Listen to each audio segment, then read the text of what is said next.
Sir total 42 sir. 7 लोग नहीं आए हैं। हाँ जी सर, अभी आ रहे हैं सर। ठीक है, ये पब्लिक चैट में सबने अपना नाम लिखा हुआ है।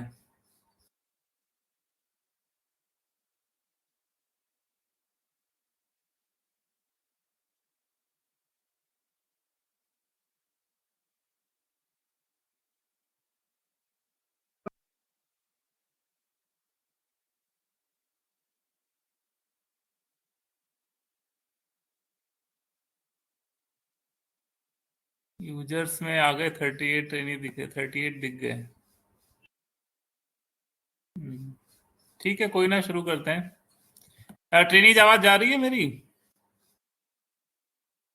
यस सर, आ रही है सर। आज हमारा टॉपिक है, आप लोग खुद के माइक को म्यूट कर दें, माइक्रोफोन को। आज हमारा टॉपिक है railway services conduct rules 1966। Monitor कौन है इस क्लास का?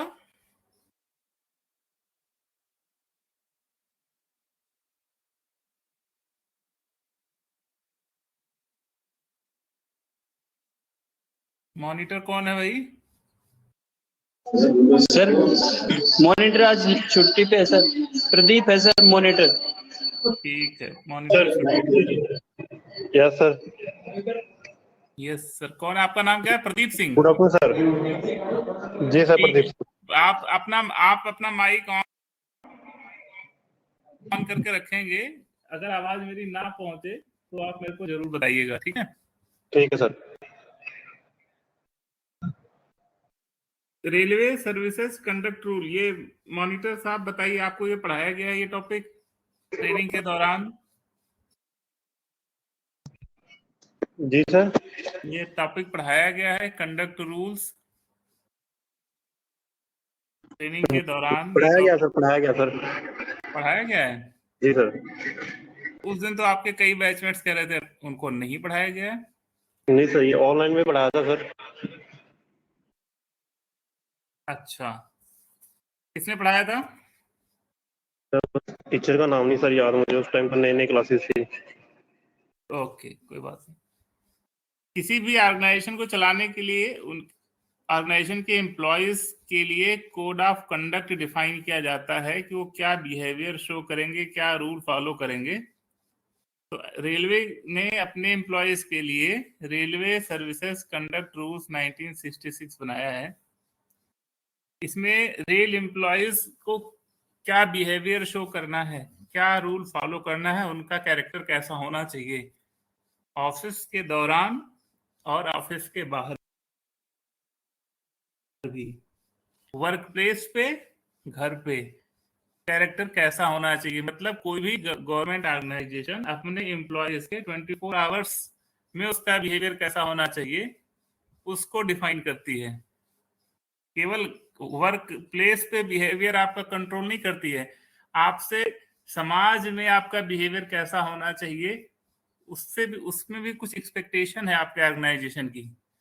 इस एक्ट में, इस रूल में वो सारे चीजें लिखी हुई हैं जो ऑर्गेनाइजेशन अपने एम्प्लॉय से एक्सपेक्ट करती है। और अगर आप अपने किसी भी बिहेवियर से,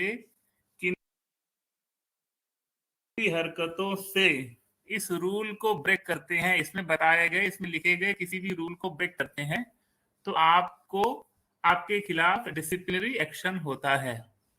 आप अपने वर्क प्लेस पे या बाहर कभी भी अगर इनमें से किसी भी नियम को तोड़ेंगे तो आपके खिलाफ अनुशासनिक कार्रवाई की जाएगी।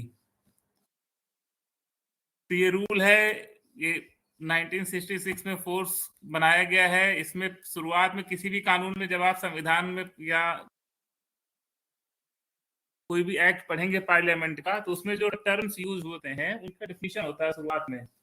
तो ऐसे ही इस एक्ट में डिफाइन किया गया है कि इस एक्ट के लिए गवर्नमेंट का मतलब क्या होगा, गवर्नमेंट एम्प्लॉय का मतलब क्या होगा, ये सारी चीजें बताई गई हैं। तो जब आप रेलवे ज्वाइन कर लेंगे यहाँ से ट्रेनिंग के बाद, तो आप रेलवे एम्प्लॉय बन जाएंगे, तो ये रूल आपके ऊपर एप्लीकेबल होगा।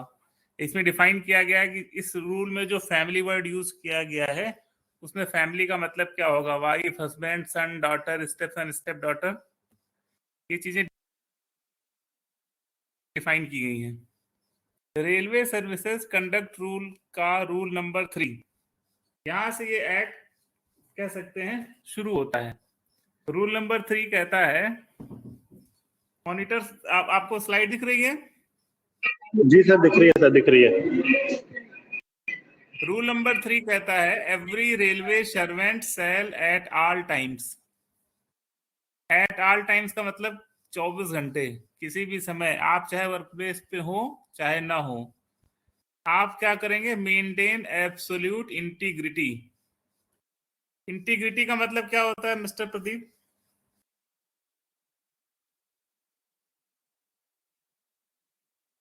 नो सर, इसके बारे में नहीं पता।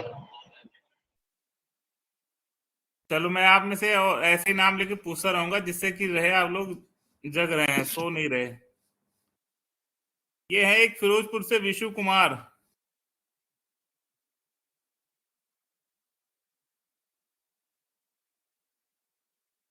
ये विशु कुमार, आवाज जा रही है आपको? नहीं जा रही, इस ऑन करके कहीं गए। वर्षा राठौड़, आवाज जा रही है? Yes sir. इंटीग्रिटी का मतलब क्या हुआ? मेंटेन एब्सोल्यूट इंटीग्रिटी का क्या मतलब हुआ?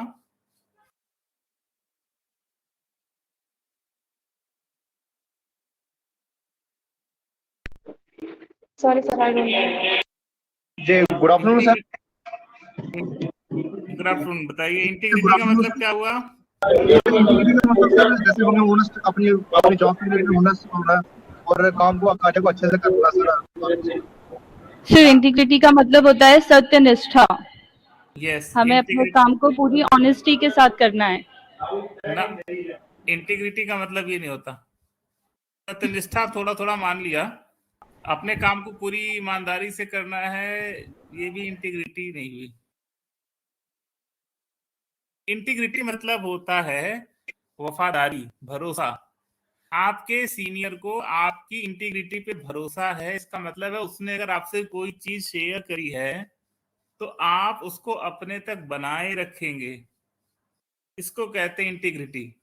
जैसे कुछ लोग हमारे जैसे आर्मी में काम कर रहे हैं, उनको कुछ सेंसिटिव इंफॉर्मेशन पता है, वो उस इंफॉर्मेशन को किसी और को लीक कर देते हैं, तो इसका मतलब उनकी इंटीग्रिटी डाउटफुल है, उनकी वफादारी डाउटफुल है, सत्यनिष्ठा उनकी डाउटफुल है। तो इंटीग्रिटी आपके वर्क के परफॉर्मेंस से रिलेटेड नहीं कि आप अपना काम बहुत अच्छे तरीके से करते हैं, ये आपके पर्सनालिटी से रिलेटेड है कि आप वफादार हैं या नहीं है ऑर्गेनाइजेशन के लिए, अपने सीनियर के लिए। क्लियर इंटीग्रिटी का मतलब? Yes sir. तो इंटीग्रिटी का मतलब होता है कि ऊपर वाला जो आपका इंचार्ज है वो आप पे भरोसा कर सकता है या नहीं। सेकेंड पॉइंट है मेंटेन डिवोशन टू ड्यूटी। अब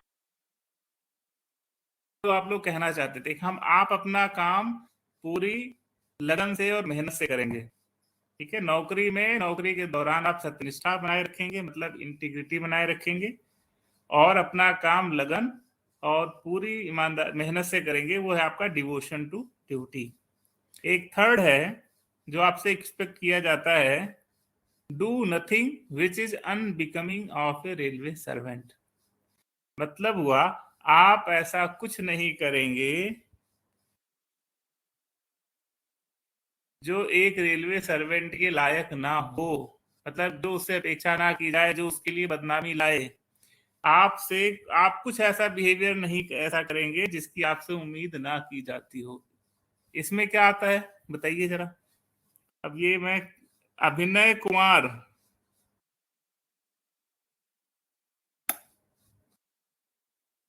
जी बताइए। अभिनय कुमार जी रेज हैंड मत करिए, अपना अनम्यूट करके बताइए, do nothing which is unbecoming of railway servant, इसका क्या मतलब हुआ?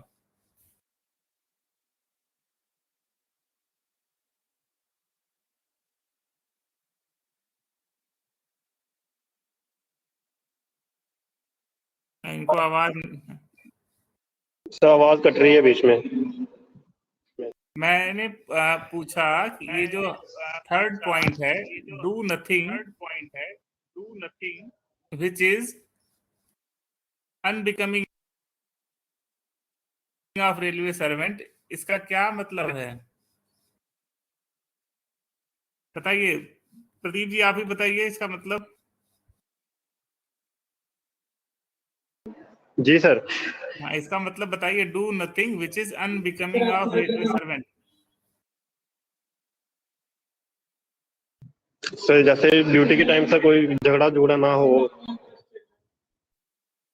तो मतलब कोई भी ऐसा काम जिसके जो हमें नहीं करना चाहिए।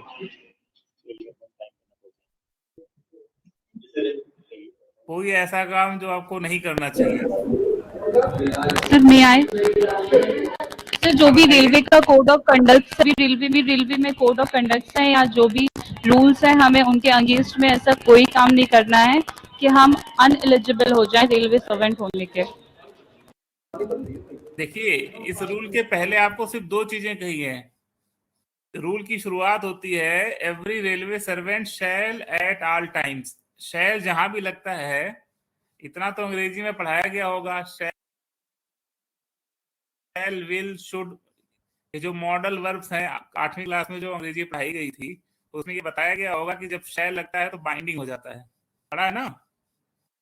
Yes sir, it's compulsory. Yes, तो every railway servant shall at all times. At all times का मतलब है केवल ड्यूटी ही नहीं, ड्यूटी के बाद भी आपको तीन चीजों की उम्मीद की गई है। पहला, आपसे वफादारी की उम्मीद की गई है।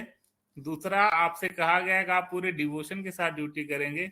और तीसरे में कहा गया है, do nothing which is unbecoming of a railway servant. ऐसा आप कुछ नहीं करेंगे जिससे रेलवे कर्मचारी की मर्यादा का उल्लंघन होता है। इसका मतलब ये है कि आप ऐसा कुछ नहीं करेंगे कि बाहर वाला कभी आप पे तंज मार के कहे तुम ऐसा करते हो, तुम अपने आप को रेलवे एम्प्लॉय कहते हो। एज ए रेलवे एम्प्लॉय आपसे जिस हरकत की उम्मीद ना हो वो आप कभी ना करें। इसमें आपका कोई भी बिहेवियर, जो आपका सीनियर ऑफिसर है आपके किसी भी आपत्तिजनक व्यवहार को वो मान सकता है और कह सकता है कि आप अनबिकमिंग ऑफ रेलवे सर्वेंट हैं। क्लियर है? जैसे मैं बहुत अच्छा एग्जांपल देता हूं, जैसे आपने अपने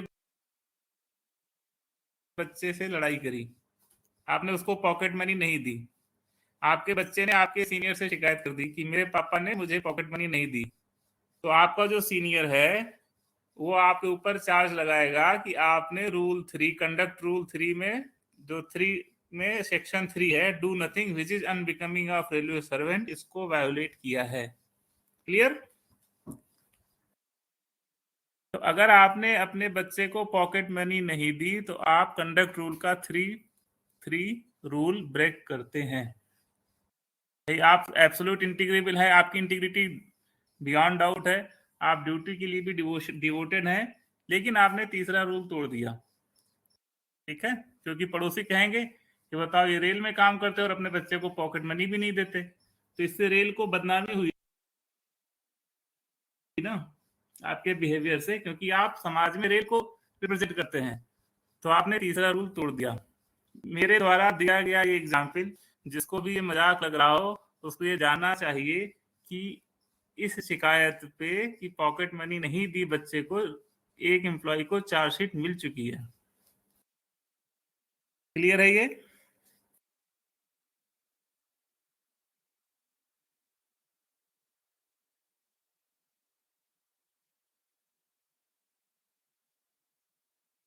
पहले यही 3 कंडक्ट रूल थे, बाद में और एलिबरेट किया गया है कि आपसे और क्या क्या उम्मीद की जाती है। तो आगे आपसे क्या उम्मीद की जाती है कि आप संविधान का सम्मान करेंगे, देश की इंटीग्रिटी और सॉवरेनिटी को बहाल करेंगे, हाई इथिकल स्टैंडर्ड और ऑनेस्टी बनाएंगे, पॉलिटिकल न्यूट्रलिटी लगाएंगे।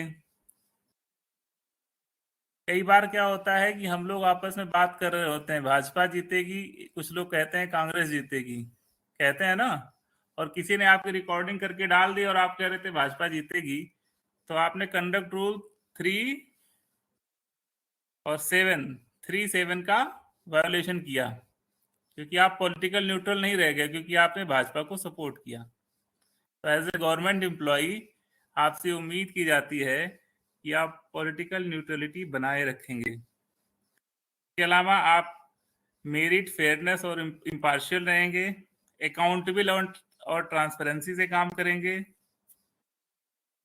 और पब्लिक के लिए रिस्पॉन्सिव रहेंगे।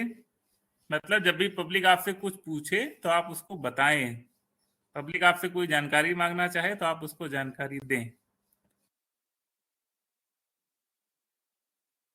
उसके अलावा आप अच्छा व्यवहार दिखाएंगे, maintain courtesy and good behaviour with public, take decision in public interest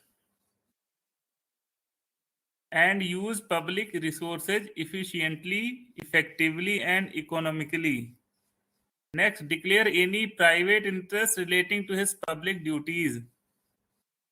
मतलब किसी कंपनी में अगर आपका कोई रिश्तेदार है, उस कंपनी को रेलवे का टेंडर मिल रहा है या ठेका मिल रहा है, तो आप सरकार को बताएंगे कि इसमें मेरा ऑलरेडी रिलेटेड काम करता है। Not misuse his position as railway servant. Not misuse his position as railway servant and not take decision in order to derive financial or material benefit for himself, his family and his friend. आप किसी को ये धौंस नहीं देंगे कि मैं rail में काम करता हूं, मैं तुम्हारा ये काम करा दूंगा, तुम मेरा ये काम कर दो। गिव एंड टेक, कि आप रेल में हैं इसलिए गिव एंड टेक कर लें, ऐसा आप नहीं करेंगे। जैसे आप मार्केट में जाते हैं, दुकानदार से कहते हैं यार हम रेल में हैं और तुम्हें हम फ्री ट्रेवल करा देंगे, हमें इतना डिस्काउंट दे दो। ऐसे बिहेवियर्स अगर आप दिखाएंगे तो आप इस रूल का उल्लंघन करते हैं। आगे भी है,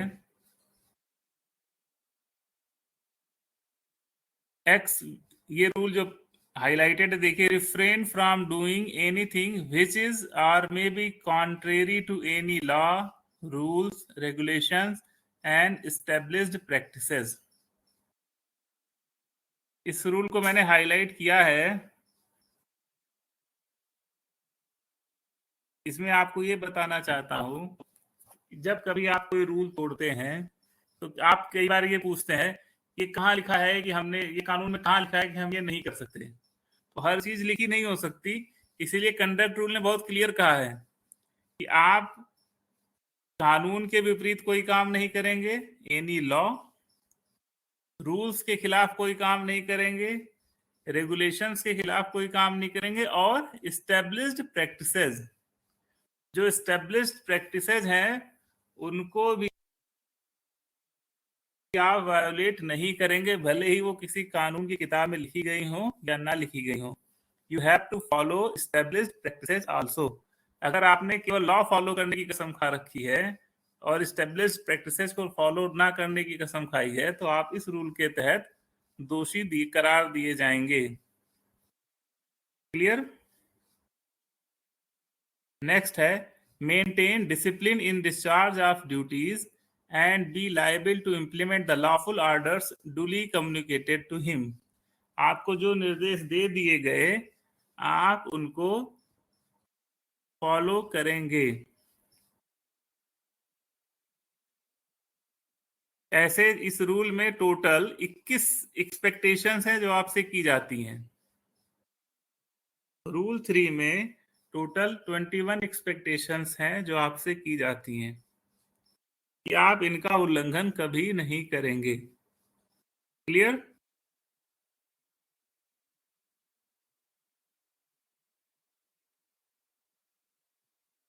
तो नीचे आप देखिए क्या लिखा है, rule 3.14 to 21 have been inserted vide railway board letter so and so. 12 जनवरी 2015 के पहले कंडक्ट रूल में सिर्फ ये 3 चीजें थी, ये 1 2 3। फिर रेलवे ने 2015 में इसको और इलेबोरेट करते हुए ये सारी कंडीशंस ऐड कर दी हैं और स्पेसिफाई कर दिया है कि आपसे क्या क्या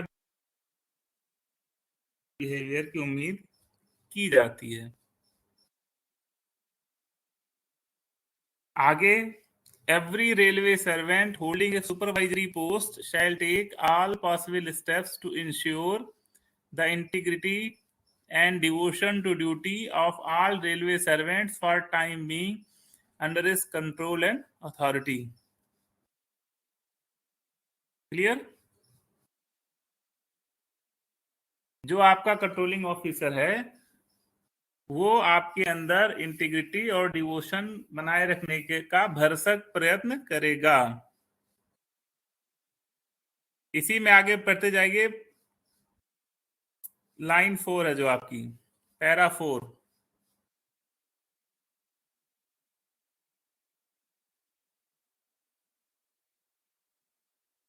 A railway servant who has received oral direction from his official superior shall seek confirmation of the same in writing early as possible, whereupon it shall be duty of the official superior to confirm the direction in writing.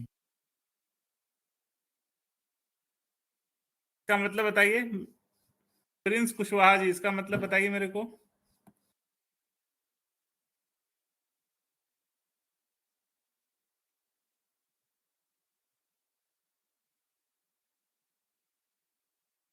Monitor, आपको आवाज आ रही है? Yes sir, आ रही है। तो आप बताइए जरा इसका मतलब।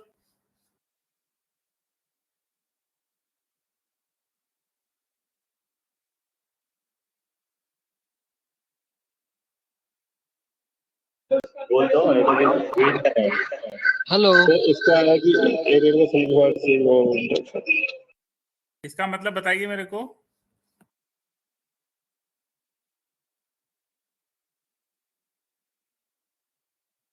मॉनिटर्स, आवाज जा रही है आपको?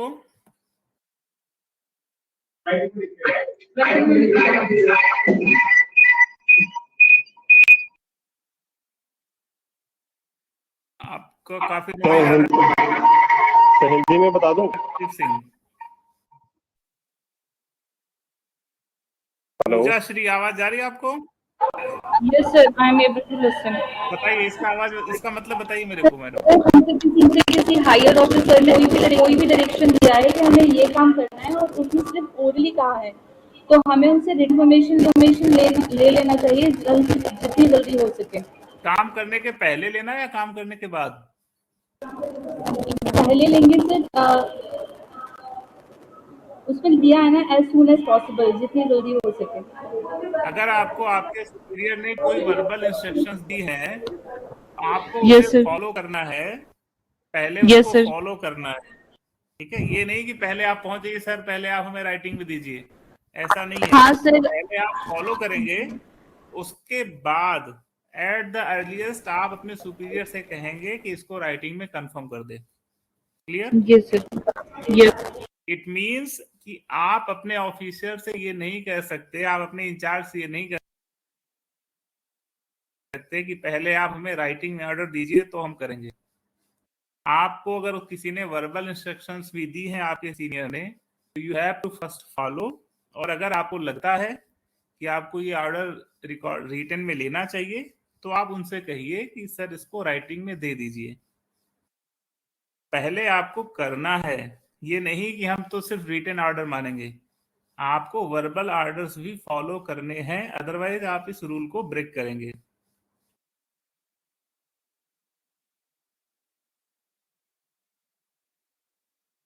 आपको कभी भी अपने ड्यूटीज के दौरान उत्तेजना में, गुस्से में, बदतमीजी से बात नहीं करनी है। आपको पब्लिक डील करते समय, लोगों से बात करते समय हमेशा सम्मान बनाए रखना चाहिए। आपको कभी भी गवर्नमेंट की जो पॉलिसीज हैं वो आपको हमेशा फॉलो करनी चाहिए। आपको गवर्नमेंट का क्रिटिसिज्म कभी नहीं करना है।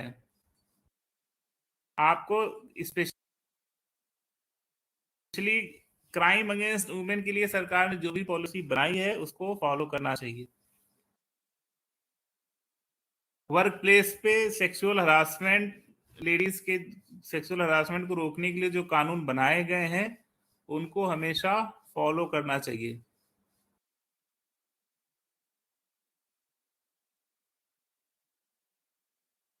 किसी भी एम्प्लॉय का आपको मजाक नहीं बनाना चाहिए। जो हम लोग जनरल टॉक में तंज कसते हैं, किसी को मोटा पतला जो भी ऐसे हम वर्ड बोलते हैं, वो सब नहीं बोलने चाहिए।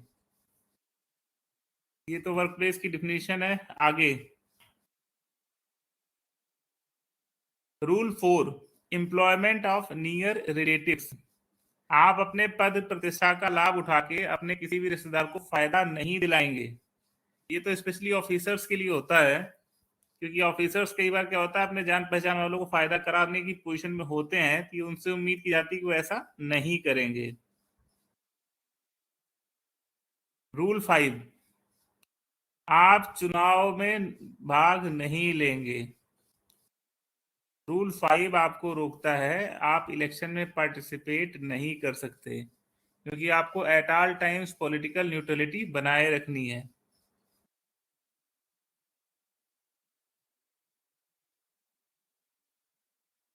आप जो है कोई भी एसोसिएशन नहीं ज्वाइन करेंगे जो भारत सरकार के खिलाफ हो।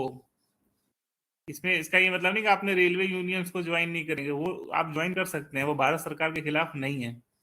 नेक्स्ट रूल 7, आप कोई भी विरोध प्रदर्शन, दंगा फसाद ये सब नहीं करेंगे। No railway servant shall engage himself or participate in any demonstration which is prejudicial to the interest of sovereignty of and integrity of India, the security of state, friendly relation with foreign states, public order, decency or morality, or which involves contempt of court, defamation or incitement of an offense. लोग आंदोलन करते हैं, आप लोग 10 लोग को भीड़ लगा के बोलेंगे कि कल से कोई ऑफिस नहीं जाएगा अगर हमारी मांग नहीं मानी जाएगी, ठीक है, तो आप पब्लिक को इंसाइट कर रहे हैं, भड़का रहे हैं। तो ऐसा कोई भी डिमॉन्स्ट्रेशन, ऐसा कोई भी विरोध प्रदर्शन आप नहीं करेंगे। पब्लिक ऑर्डर, डिसेंसी और मॉरलिटी को मैंने हाईलाइट इसलिए किया है कि ये बहुत सब्जेक्टिव चीजें हैं। आपका कोई भी विरोध प्रदर्शन पब्लिक ऑर्डर को तहस नहस करता है, तो इस रूल के शिकंजे में आपका कोई भी विरोध प्रदर्शन आ सकता है। अगला, कनेक्शन विद प्रेस और मीडिया। आप कभी भी जो है रेलवे की तरफ से मीडिया को या अखबार वालों को ऐसा कोई बयान नहीं देंगे। रेलवे में इसके लिए CPRO एक पोस्ट है, ऑफिसर है, GM नॉमिनेट करते हैं, public relation officer, chief public relation officer. Media से बात करने के लिए केवल वही अधिकृत है। जैसे होता है प्राइम टाइम डिबेट होती है शाम में, टीवी चैनल्स पे आती है, तो किसी दिन आपके पास कोई माइक वाला पहुंच जाए, चैनल वाला, कि आइए ये एक्सीडेंट क्यों हुआ रेल का, आप इस पे अपने व्यूज बताइए, और अगर आपने अपने व्यूज बता दिए तो आप railway services conduct rule number 8 आपने वायोलेट किया है, क्योंकि मीडिया से बात करने के लिए ऑथराइज आप नहीं है। रेलवे में chief public relation officer CPRO या GM जिसको स्पेशली नॉमिनेट करे, वो केवल वही मीडिया में स्टेटमेंट दे सकता है। एक्सक्यूज मी सर, एक क्वेश्चन है। बताइए सर, अगर वो एसोसिएशन का या जो यूनियन होते हैं, अगर उनका प्रोटेस्ट हो रहा तो वहां पे हम पार्टिसिपेट कर सकते हैं या वहां पे भी नहीं कर सकते? आप यूनियन में पार्टिसिपेट कर सकते हैं, तभी तो रेलवे में रिकॉग्नाइज्ड यूनियन है, आप उनको पार्टिसिपेट कर सकते हैं। उनमें पार्टिसिपेट करने के लिए अगर आप यूनियन के ऑफिस बियरर हैं तो आपको स्पेशल लीव भी मिलती है। क्लियर? Okay sir. अगर आप यूनियन में ऑफिस बियरर हैं, रिकॉग्नाइज्ड यूनियन है, और उसकी कहीं मीटिंग होनी है, तो आपको उसके लिए स्पेशल लीव मिलेगी कि आप जाइए मीटिंग में पार्टिसिपेट करिए। नहीं सर, कई बार होता है ना कि यूनियन बंद कर देती है पूरा सिस्टम की, रेलवे नहीं चलेगी, फिर वो वैसे मोमेंट्स में। यस, तो वो ऐसे मोमेंट्स में आपको पार्टिसिपेट नहीं करना होता, उसके लिए ऑफिसर से ऑर्डर आ जाते हैं कि इसमें किसी भी एम्प्लॉय को छुट्टी ना दी जाए। जो छुट्टी लेके यूनियन वाले आंदोलन कर भी रहे होते हैं तो उनसे उम्मीद की जाती है रेलवे प्रीमाइस में नहीं करेंगे, ठीक है। तो जो भी ऐसे आंदोलन होते हैं वो इलीगल होते हैं। हर आंदोलन करने के लिए गवर्नमेंट से परमिशन लेनी पड़ती है, ठीक है।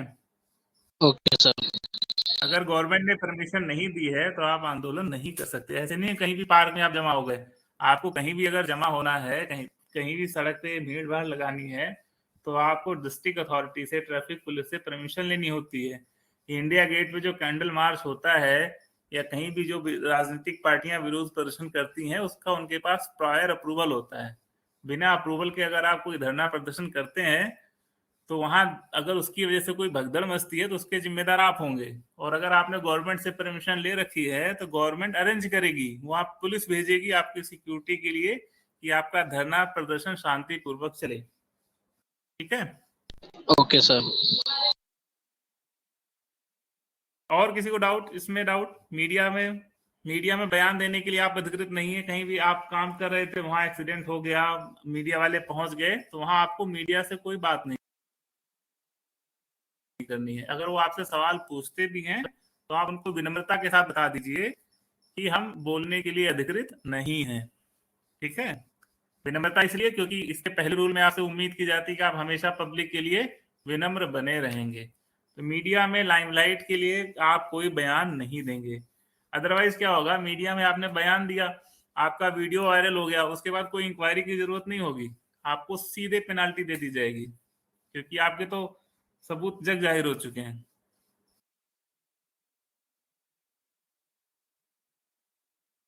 रूल नंबर 9, आप गवर्नमेंट को कभी क्रिटिसाइज नहीं करेंगे। गवर्नमेंट या उसकी किसी गवर्नमेंट मतलब या तो अपने सीनियर्स, भारत सरकार की बनाई हुई कोई भी पॉलिसी, जैसे भारत सरकार ने किसान बिल पास किया था, एज ए गवर्नमेंट एम्प्लॉय आप उसको क्रिटिसाइज नहीं कर सकते, ठीक है। भले ही लोगों पब्लिक ने उसका विरोध किया, बट आप उसका विरोध नहीं कर सकते क्योंकि गवर्नमेंट का मतलब क्या है, हम आप सब मिलके ही तो गवर्नमेंट है। गवर्नमेंट तो हम ही लोगों से है, गवर्नमेंट एम्प्लॉय ही गवर्नमेंट बनाते हैं। तो you are the part of government. आम आदमी के लिए आप ही भारत सरकार हैं। तो आप कभी भी भारत सरकार के बनाए गए किसी भी कानून का, भारत सरकार का कभी भी आप क्रिटिसिज्म नहीं करेंगे, उसकी किसी पॉलिसी को क्रिटिसाइज नहीं करेंगे, ठीक है। रूल 10, एविडेंस बिफोर कमेटी और एनी अदर अथॉरिटी। तो अगर आपको कहीं कोई घटना घट गई, आपको वहां बयान देने जाना है या एज ए गवाह आपको जाना है, तो आप अपने सीनियर ऑफिसर से उसकी रिटन में अप्रूवल लेंगे।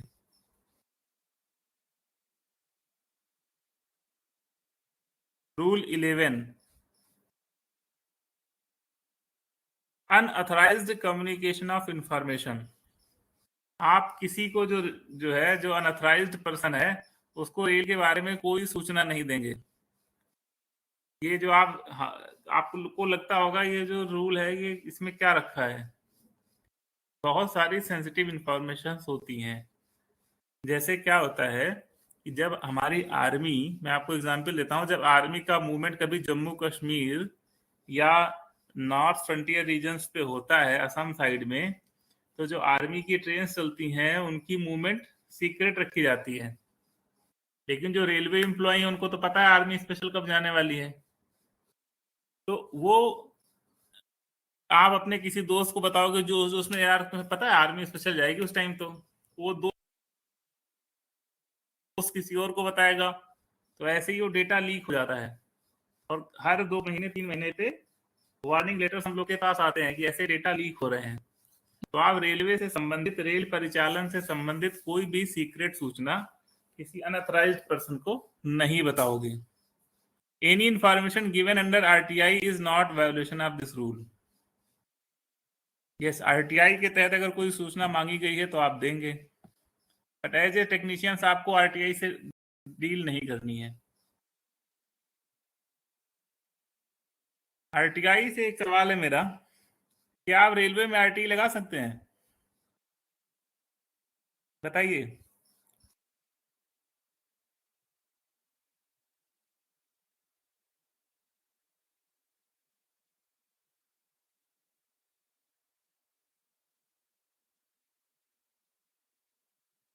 मॉनिटर, आपको आवाज आ रही है?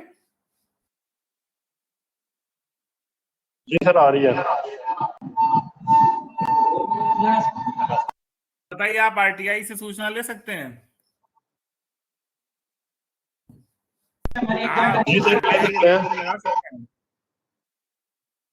बताइए, आपका क्या ओपिनियन है?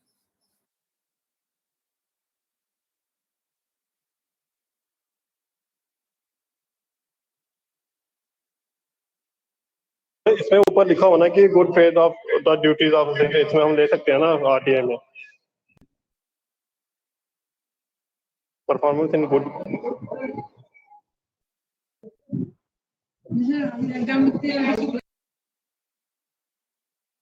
हाँ, आप आरटीआई से सूचना ले सकते हैं कि नहीं? बताइए, और कोई और किसी का ओपिनियन? सर आरटीआई तो वैसे भी एक लीगल राइट्स है, तो हम ले सकते हैं। आरटीआई से आप रेलवे में, मैं रेलवे की बात कर रहा हूँ, किसी डिपार्टमेंट की, क्या आप as a railway man rail में आरटीआई लगा सकते हैं? सर पता नहीं। हाँ बताइए, और कोई अपना ओपिनियन देगा? क्या आप as a railway employee rail में आरटीआई लगा सकते हैं? जैसे आपके कई बैचमेट्स आरटीआई लगा के अपना नंबर पूछते थे, बहुत लोग कि हमें कितने नंबर मिले हैं, आरटीआई लगा के लोगों ने पूछा है। अच्छा है, हमने उसके बाद नंबर्स को पब्लिक कर दिया, अब हमारी वेबसाइट पे वो नंबर्स आप सबके पड़े हुए हैं। बट क्या आप अपने डिपार्टमेंट पे आरटीआई लगा सकते हैं? नहीं नहीं सर, अपने डिपार्टमेंट में नहीं लगा सकते सर। हाँ, गुड। कुछ लोग कह रहे हैं लगा सकते हैं, कुछ लोग कह रहे हैं नहीं लगा सकते। नहीं सर, अपने डिपार्टमेंट में नहीं लगा सकते।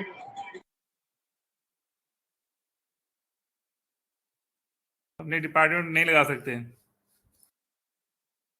और ओपिनियन बताइए। ऐसा एज पर रूल, अगर कानून की बात की जाए तो एज पर रूल आप अपने डिपार्टमेंट पे आरटीआई लगा सकते हैं, उसमें कोई डाउट नहीं है।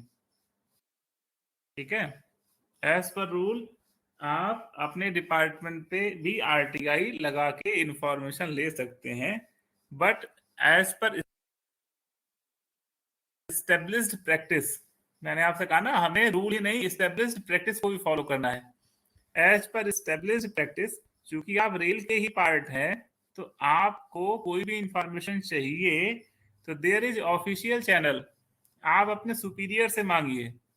आपके पास कल को अगर आपके ऊपर डिसिप्लिनरी एक्शन होता है तो आपके पास प्रूफ होना चाहिए कि मैंने ऑफिशियल चैनल से इंफॉर्मेशन मांगने की कोशिश करी और मुझे नहीं मिली। तो अगर आप अपने ही डिपार्टमेंट पे आरटीआई लगाते हैं तो ये किसी लॉ का वायोलेशन नहीं है, बट ये एस्टेब्लिश्ड प्रैक्टिस का वायोलेशन है। प्लस आपसे एक्सपेक्ट किया जाता है कि आप पहले अवेलेबल चैनल्स का यूज करके इंफॉर्मेशन ले लें। ठीक है, और अगर आपको आरटीआई लगानी भी पड़े तो आपको पता ही कैसे लगानी है। आपके फैमिली मेंबर भी कोई इंफॉर्मेशन मांग सकते हैं, ठीक है, तो अपने नाम से मत लगाइए।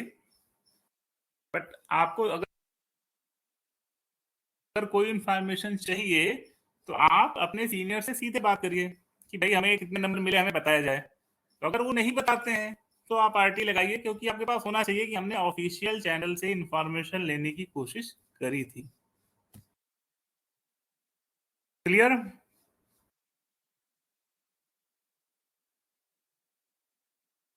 अगला है रूल 12 सब्सक्रिप्शन। ये कोई खास नहीं है, आप चंदा उगाही नहीं करेंगे, यही सब रूल है इसमें। अगला इंपॉर्टेंट है gift. Excuse me sir, 13 number वैसे ही बड़ा। एक्सक्यूज मी सर, सर एक क्वेश्चन है सर, अगर सामने वाला बंदा आरटीआई का जवाब ना दे तो फिर क्या हो सकता है? बहुत अच्छा, अगर सामने वाला आरटीआई का जवाब ना दे, सामने वाला आरटीआई का जवाब ना दे तो आप अपील कर सकते हैं। जो उसके ऊपर ऑफिसर है, अपीलेट अथॉरिटी है, आप उसके पास अपील कर सकते हैं। अगर अपीलेट अथॉरिटी ने भी आपकी अपील पे कोई एक्शन नहीं लिया तब आप चीफ इंफॉर्मेशन कमिश्नर के पास अपील कर सकते हैं। ठीक है, क्लियर? जैसे sir. आपने, मैं आपको एग्जांपल देता हूँ, आपको एसटीटीसी गाजियाबाद से अगर कोई इंफॉर्मेशन चाहिए आपको, या मतलब किसी पब्लिक को अपने ट्रेनिंग सेंटर से कोई इंफॉर्मेशन चाहिए, तो वो मेरे नाम से आरटीआई जो है हमें भेजेगा, प्रिंसिपल सिग्नल ट्रेनिंग सेंटर के नाम से आरटीआई उसने हमें भेजी। अब हम बाउंड है कि उसको 1 महीने में इंफॉर्मेशन देंगे, ठीक है? या तो हम बताएंगे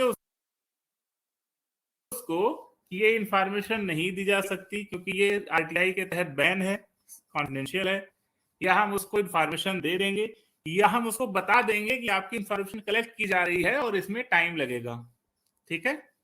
तो 1 महीने के भीतर हमें उसको इन तीनों में से कोई एक चीज बतानी है कि आपकी इंफॉर्मेशन आपको नहीं दी जा सकती, पॉइंट नंबर 1। पॉइंट नंबर 2, या तो हम इंफॉर्मेशन दे देंगे। पॉइंट नंबर 3, हम उसको बताएंगे कि आपकी इंफॉर्मेशन को कलेक्ट करने में अभी टाइम लगेगा। अगर हमने उसको 1 महीने के भीतर इनमें से कुछ भी नहीं बताया, तो वो अपीलेट अथॉरिटी के पास अपनी एप्लीकेशन भेजेगा।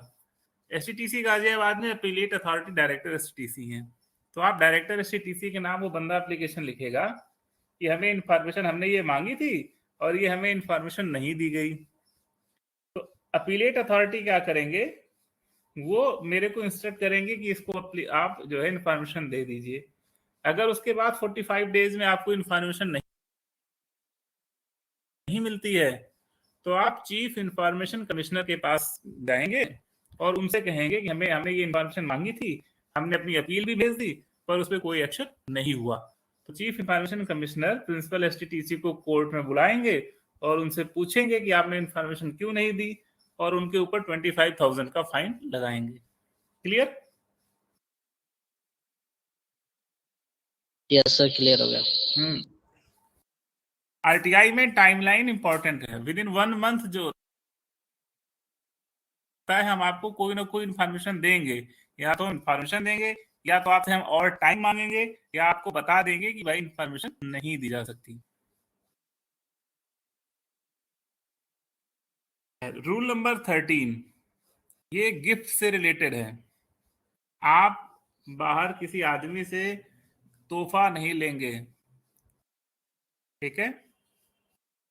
इसमें उसका पार्ट 2 पढ़िए। On occasion such as weddings, anniversaries, funerals or religious functions, when the making of gift is in conformity with the prevailing religious and social practices, a railway servant may accept gift from his near relatives or from his personal friends having no official dealing with him, but shall make a report to the government if the value of such gift exceeds 7,000 in case of group C post. Clear है इसका मतलब? इसका मतलब है कि आप किसी से कोई गिफ्ट नहीं ले सकते। केवल आपको छूट कब है?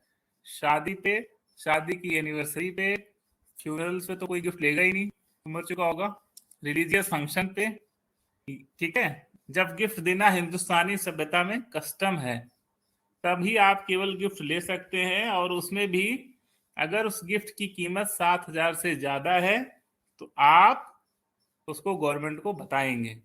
क्लियर? सर हैप्पी हाँ जी बिल्कुल, बर्थडे, हैप्पी बर्थडे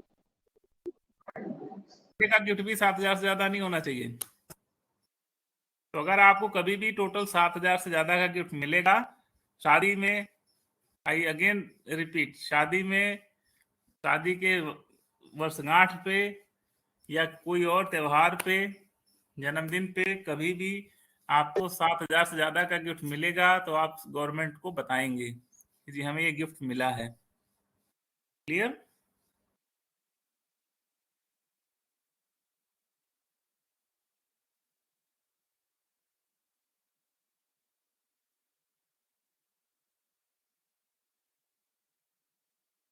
और किसी भी केस में आपको अगर 1,000 रुपए से ज्यादा का गिफ्ट मिलेगा तो आप पहले गवर्नमेंट की अप्रूवल लेंगे।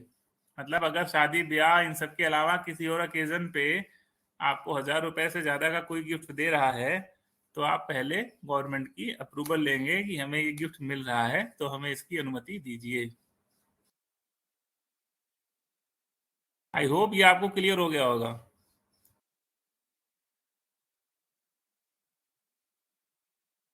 जब कभी सीबीआई, आप लोग अखबार में पढ़ते हैं ना, सीबीआई ने छापा मारा, इन्फोर्समेंट डायरेक्टरेट ने छापा मारा, इन्होंने छापा मारा, तो जो आप लोग सोचते हैं ना कि ये हमारी कमाई, और जो काली कमाई हम बोल देंगे हमें हमारे सास ससुर ने गिफ्ट करी, उन्होंने गिफ्ट करी, तो इसी रूल में वो पकड़ते हैं। क्योंकि ये जो आपको पढ़ाया गया ना conduct rule, same conduct rule सारे सर्विसेज पे लागू होता है, सेम लाइन सबके में लिखी हुई हैं, क्योंकि सब एक ही जगह से डीओपीटी के रूल फॉलो करते हैं, तो इसी कानून का वायोलेशन होता है। फिर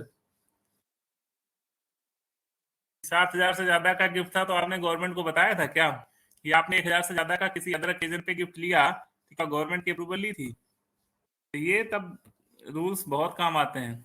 dowry, no railway servant shall give or take dowry, या किसी को प्रोत्साहित नहीं करेगा, किसी से दहेज मांगेगा नहीं, ना तो दहेज लेगा या देगा। क्लियर है? वैसे भी दहेज लेना कानूनन अपराध है।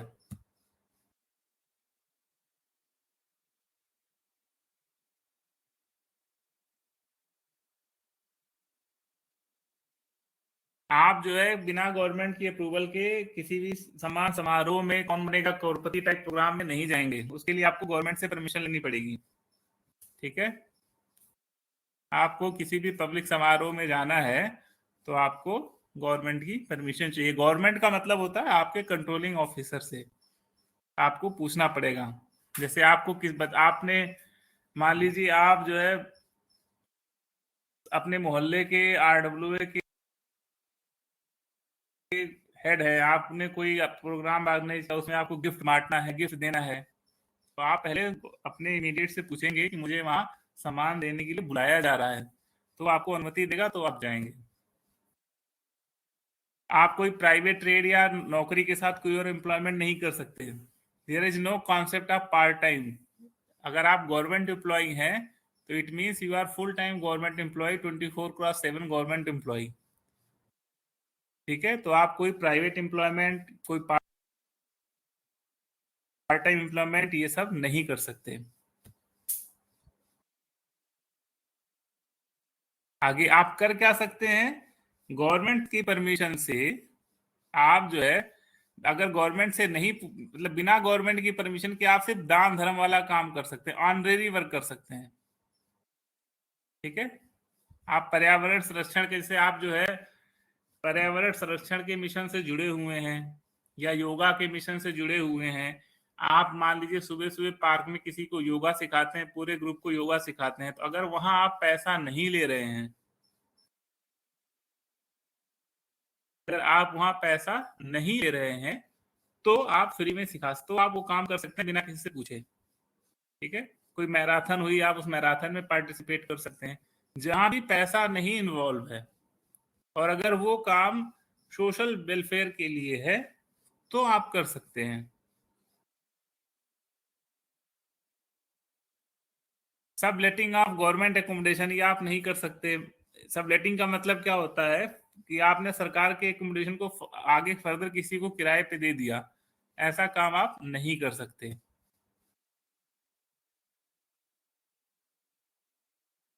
आप में से कुछ लोग शेयर मार्केट में इन्वेस्ट करते होंगे, ठीक है? तो एज पर रूल आपको ये सब काम नहीं करनी चाहिए, स्पेकुलेशन का काम नहीं करना चाहिए। मतलब आपको किसी को ये नहीं बताना है कि ये शेयर आगे बढ़ेगा, इसमें लगा दो। शेयर मार्केट में आप लगा सकते हैं, कितना लगा सकते हैं? 6 महीने की बेसिक पे से ज्यादा नहीं लगा सकते। आप में से कुछ लोग जो शेयर मार्केट में इन्वेस्ट करते हैं, तो कितना इन्वेस्टमेंट मैक्सिमम हो सकता है? Share, securities, debentures, mutual fund में 6 महीने की बेसिक से ज्यादा एक साल में आप इन्वेस्ट नहीं कर सकते। कैलेंडर ईयर का मतलब 1 जनवरी से 31 दिसंबर तक आप 6 महीने की बेसिक से ज्यादा इन्वेस्ट नहीं करेंगे। प्लस आप किसी को बताएंगे नहीं कि शेयर में लगा दो, ये शेयर का दाम बढ़ने वाला है, ऐसा कोई काम नहीं करेंगे। अगर आप ऐसा कोई काम करते हैं तो रूल 16 को ब्रेक करते हैं।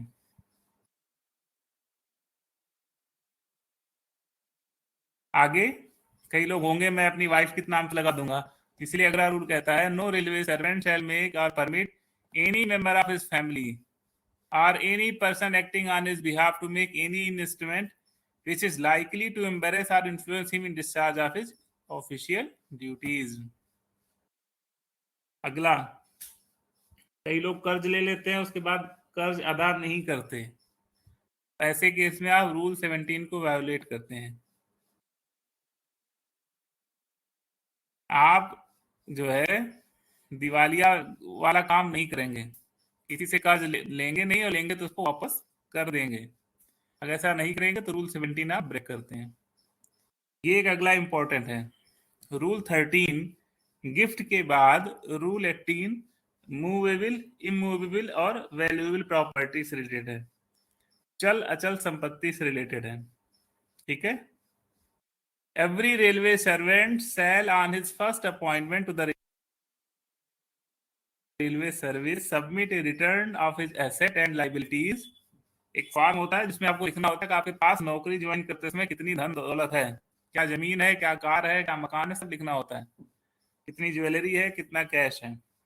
और हर साल जो है 31 जनवरी के पहले पहले हर साल आपको बताना पड़ता है कि हमारी कितनी एसेट लाइबिलिटी है, कितनी हमारे पास मूवेबल प्रॉपर्टी है, कितनी इमूवेबल प्रॉपर्टी है।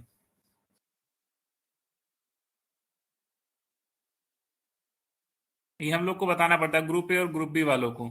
इमूवेबल प्रॉपर्टी रिटर्न बोलते हैं, IPR बोलते हैं। तो वो 31 जनवरी के पहले भरना होता है, बताना पड़ता है हमारे पास कितनी अचल संपत्ति है। नेक्स्ट है ट्रांजैक्शन ऑफ इमूवेबल प्रॉपर्टी। इसको भी आप लोग को ध्यान से सुनना चाहिए। इस पूरे कंडक्ट रूल में जो रूल नंबर 3 में आपको मैंने 21 पॉइंट बताए, उसके बाद के इंपॉर्टेंट पॉइंट्स में रूल नंबर 13, रूल नंबर 18 और उसके बाद ये, अगर आप नौकरी के दौरान कभी घर खरीदते हैं तो आपको पहले अपने इंचार्ज से परमिशन लेनी पड़ेगी। आप अपने ही पैसे से खरीद रहे हो, चाहे अपने वाइफ के पैसे से, चाहे अपने रिलेटिव के पैसे से, आपको अप्रूवल लेनी पड़ेगी, बताना पड़ेगा कि हम ये खरीदने जा रहे हैं, कार खरीद रहे हैं या कोई फ्लैट खरीद रहे हैं। तो आपको एक फॉर्म होता है, वो फॉर्म भर के देना पड़ेगा, जिसमें आपको बताना पड़ेगा कि मैंने पैसे यहाँ से अरेंज किए हैं, इतना मेरी पर्सनल सेविंग है, इतना मैंने वाइफ से उधार लिया है, इतना मैंने दोस्तों से उधार लिया है। ये सारी चीजें बतानी पड़ेंगी। ठीक है। तो ये प्रैक्टिस फॉलो करनी होती है। इमूवेबल और मूवेबल प्रॉपर्टी में आपको 1 महीने के भीतर बताना होता है, इमूवेबल में पहले बताना होता है। तो ये 2 चीजें आपको ध्यान देनी चाहिए।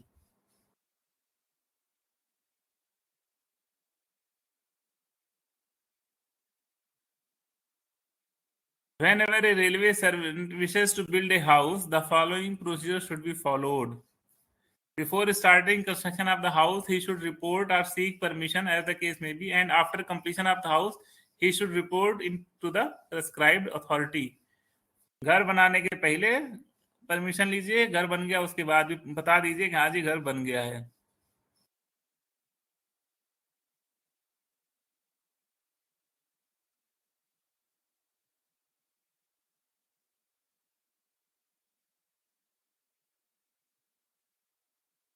ये तो आपके लिए नहीं है, ग्रीवेंस कोर्ट केसेज है। ये नेक्स्ट पॉइंट ये है,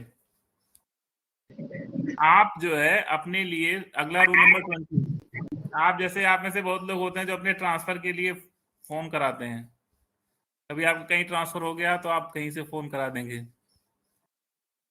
ठीक है। तो आप कौन सा कंडक्ट रूल तोड़ते हैं? Rule number 20। आप कोई पॉलिटिकल या कोई और इन्फ्लुएंस नहीं लाएंगे। ठीक है जी। आप कोई नॉन ऑफिशियल काम के लिए कैनवासिंग, मतलब लोगों को जो है अपने सुपीरियर के पास सिफारिश के लिए नहीं भेजेंगे। ये रूल नंबर 20 का वायोलेशन है।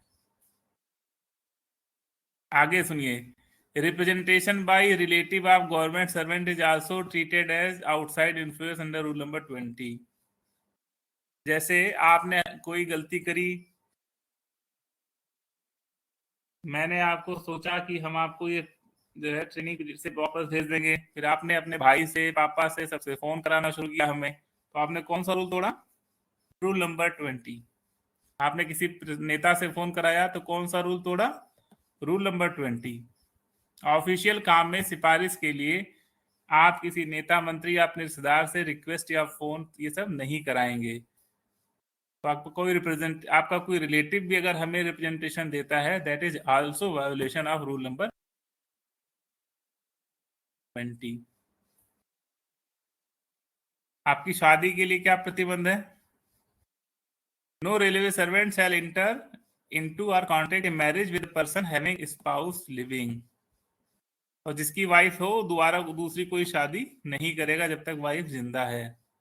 नेक्स्ट ये पॉइंट, किसी फॉरेनर से शादी नहीं करेंगे। रूल नंबर 22, नशे में नहीं रहेंगे, नशे से दूर रहेंगे। ठीक है, आप नशे की हालत में ड्यूटी पे नहीं आएंगे, नशे से दूर रहेंगे। ये ऐसा रूल है कि जब कभी ये किसी पे आरोप लगता है तो नॉर्मली हम लोग उस पर ध्यान नहीं देते हैं। इसमें प्रोसीजर क्या है कि आप आरपीएफ को कंप्लेन करेंगे, वो डॉक्टर के पास ले जाएगा, मेडिकल कराएगा। मेडिकल में एक बार नशे की पुष्टि हो गई, उसके बाद आपकी नौकरी खत्म। तो कभी भी आप नशे में नौकरी नहीं करेंगे। रूल नंबर 22A, 14 साल से कम उम्र के बच्चे से आप कोई काम नहीं कराएंगे। ठीक है, 14 साल से कम उम्र के बच्चे से कोई काम आप नहीं कराएंगे। आगे इस रूल में पावर्स हैं कि इनको एक्सप्लेनेशन कौन करेगा। अब इसका नेक्स्ट पार्ट है कि आपने अभी तक जो रूल पढ़े हैं, जो मैंने आपको बताए हैं, अगर आपने इनमें से किसी का वायोलेशन किया तो क्या होगा? तो अगर आपने उनमें से किसी का वायोलेशन किया तो आपको railway servants discipline and appeal rules 1968 से के तहत आप पे कार्रवाई की जाएगी और आपको सजा सुनाई जाएगी। क्लियर है? यहां तक किसी को डाउट है अभी तक? कंडक्ट रूल में समझ में आया आपको?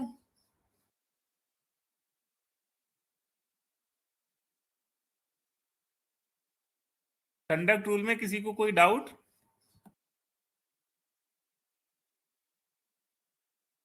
आप मेरे को बताइए। मेरा अगला सवाल, आप हॉस्टल में लड़ाई कर रहे थे, आपने कौन सा कंडक्ट रूल तोड़ा? बताइए। शिवम, आवाज जा रही है आपको?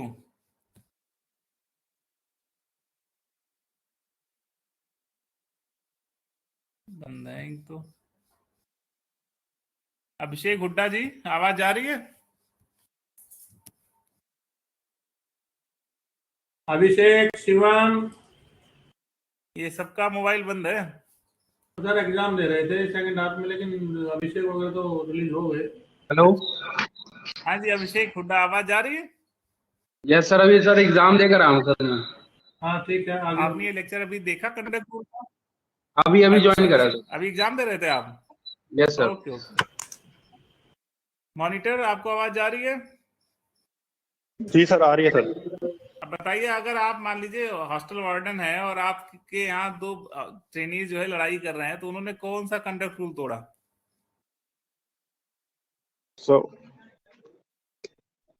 बताइए, कौन सा कंडक्ट रूल उन्होंने तोड़ा?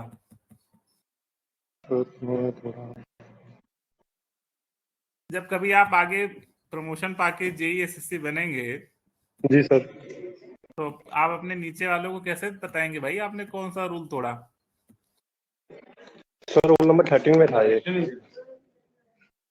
देखो जी, एक ये रूल है, जब आपको कोई ना मिले तो एक रूल है जो हमेशा वायोलेट हो सकता है। रूल 3 का 3 क्या है वो? Do nothing which is which is unbecoming of a railway servant. जी सर। ये ऐसा है जो हमेशा वायोलेट हो सकता है। आप सब्जी वाले से बहस करेंगे तो भी आप इस रूल को वायोलेट कर रहे हैं। क्यों ऐसा है? क्योंकि सब्जी वाले ने अगर आपको बोल दिया ना, यार रेल में नौकरी करते हो जो है इतनी सी सब्जी नहीं ले सकते, जो है तो रेल की बदनामी वहां इन्वॉल्व हो गई ना। आपके हर एक एक्शन से अगर रेलवे की बदनामी है तो आप इस रूल के तहत आते हैं। आप एज ए गवर्नमेंट सर्वेंट ठीक है सर। किसी से बहस नहीं करेंगे, अपने बच्चे को पॉकेट मनी देंगे, नहीं तो इसी रूल में आप फंसेंगे। ठीक है, आप अपने बच्चे पे हाथ नहीं उठाएंगे। गवर्नमेंट के रूल के अलावा आप इस रूल में do nothing which is unbecoming of railway servant 3,3 इस रूल को ध्यान रखिएगा। और अगर आपको कभी चार्जशीट मिलेगी तो आप देखिएगा ये रूल जरूर आपको वायोलेट मिलेगा कि आपने इस रूल का वायोलेशन किया है। ये चार्जेस आपके ऊपर जरूर लगेंगे क्योंकि ये बहुत सब्जेक्टिव है। ठीक है सर। तो आप ऐसा कोई काम नहीं करेंगे कि आप कंडक्ट रूल का उल्लंघन करेंगे। तो ये कंडक्ट रूल 1966 में बनाया गया था, ये आपको फॉलो करना चाहिए। और अगर आपने कंडक्ट रूल तोड़ा तो आपके खिलाफ क्या होगा? कंडक्ट रूल अगर आपने तोड़ा आपके खिलाफ डिसिप्लिनरी एक्शन होगा। तो उसके लिए जो है अलग से बना हुआ है law, railway servants discipline and appeal rules 1968। D&AR बोलते हैं उसको, डर। तो उससे डरना चाहिए आपको, D&AR। अब आपको मैं D&R के बारे में बताता हूँ। 20 मिनट 25 मिनट का हमारा ये लेक्चर रहेगा और आप इसको ध्यान से सुनिएगा क्योंकि आगे कैरियर में आपको ये चीजें बहुत ध्यान आएंगी और आपको ये आगे कोई बताएगा भी नहीं। पहला है प्रिंसिपल ऑफ नेचुरल जस्टिस। ये किसी किताब में नहीं लिखा है पर ये इंटरनेशनली एक्सेप्टेड है कि नेचुरल जस्टिस के कुछ सिद्धांत हैं। पहला सिद्धांत है, दो मेन प्रिंसिपल हैं जो रोमन में दिए गए हैं बट आपको उनका हम इंग्लिश तर्जुमा बताते हैं कि पहला, कोई अपने ही केस में जज नहीं बनेगा। आप अपने ही केस में जज नहीं बन सकते। ठीक है, जज साहब जा रहे थे और सड़क पे गड्ढे थे, जज साहब को झटका लगा, जज साहब की कमर टूट गई। जज साहब ने अगले दिन कोर्ट में बैठे और उन्होंने कहा मेरी कमर टूट गई और मैं जो है PWD पे फाइन लगाता हूँ। ये अलाउड नहीं है। अगर आप पीड़ित हैं तो आप जज नहीं हो सकते। जज कोई जो है थर्ड पार्टी हो सकती है, एक दो जिनके बीच केस है, दो पार्टियां हैं, जज कोई थर्ड पार्टी ही हो सकता है। दूसरा, आप किसी को बिना सुने सजा नहीं दे सकते। मुझसे किसी ने कहा कि आपके एक एम्प्लॉय था, ठीक है, हॉस्टल में उसने खाना कुक किया, मेरे पास फोटो आई, मैं उसको सीधे पेनाल्टी नहीं दे सकता। क्यों? पहले मैं उसको सुनूंगा, जिसके ऊपर चार्जेस लगे हैं इट्स माय ड्यूटी कि मैं उसका भी पक्ष जानूंगा, भले ही मेरे पास कितना भी सबूत क्यों ना हो, भले ही मैं कितना भी श्योर क्यों ना हूं, मुझे कोई भी पेनाल्टी सुनाने के पहले, सजा सुनाने के पहले सामने वाले का पक्ष सुनना ही होगा। ये प्रिंसिपल ऑफ नेचुरल जस्टिस है। थर्ड, जो डिसीजन मेरा होगा वो स्पीकिंग ऑर्डर होगा, यानी कि रीजनड ऑर्डर होगा। इसका मतलब है उस पे वो वजह लिखी होगी कि मैं आपको ये पेनाल्टी क्यों दे रहा हूं। अगर मैंने आपको कहा कि मैं आपको जो है आपके 4 पास बंद कर रहा हूं, that is not speaking order. लेकिन मैं अगर उसमें मैं लिखूंगा कि आपके ऊपर ये चार्ज लगाए गए थे, आपने ये जवाब दिया, वो जवाब संतोषजनक नहीं है, इसीलिए मैं आपके 4 पास बंद कर रहा हूं, दैट इज स्पीकिंग ऑर्डर या रीजनड ऑर्डर। जब भी आपको सजा सुनाई जाएगी तो इस वजह से आपको सजा दी जा रही है ये भी लिखा होना चाहिए। 3 चीजें होती हैं। पहला, कोई अपने केस में जज नहीं बनेगा। दूसरा, सामने वाले को जरूर सुना जाएगा। और तीसरा, कि जो सजा सुनाई गई है उसमें वो सजा क्यों दी जा रही है ये लिखा होना चाहिए। ये नेचुरल जस्टिस का प्रिंसिपल है।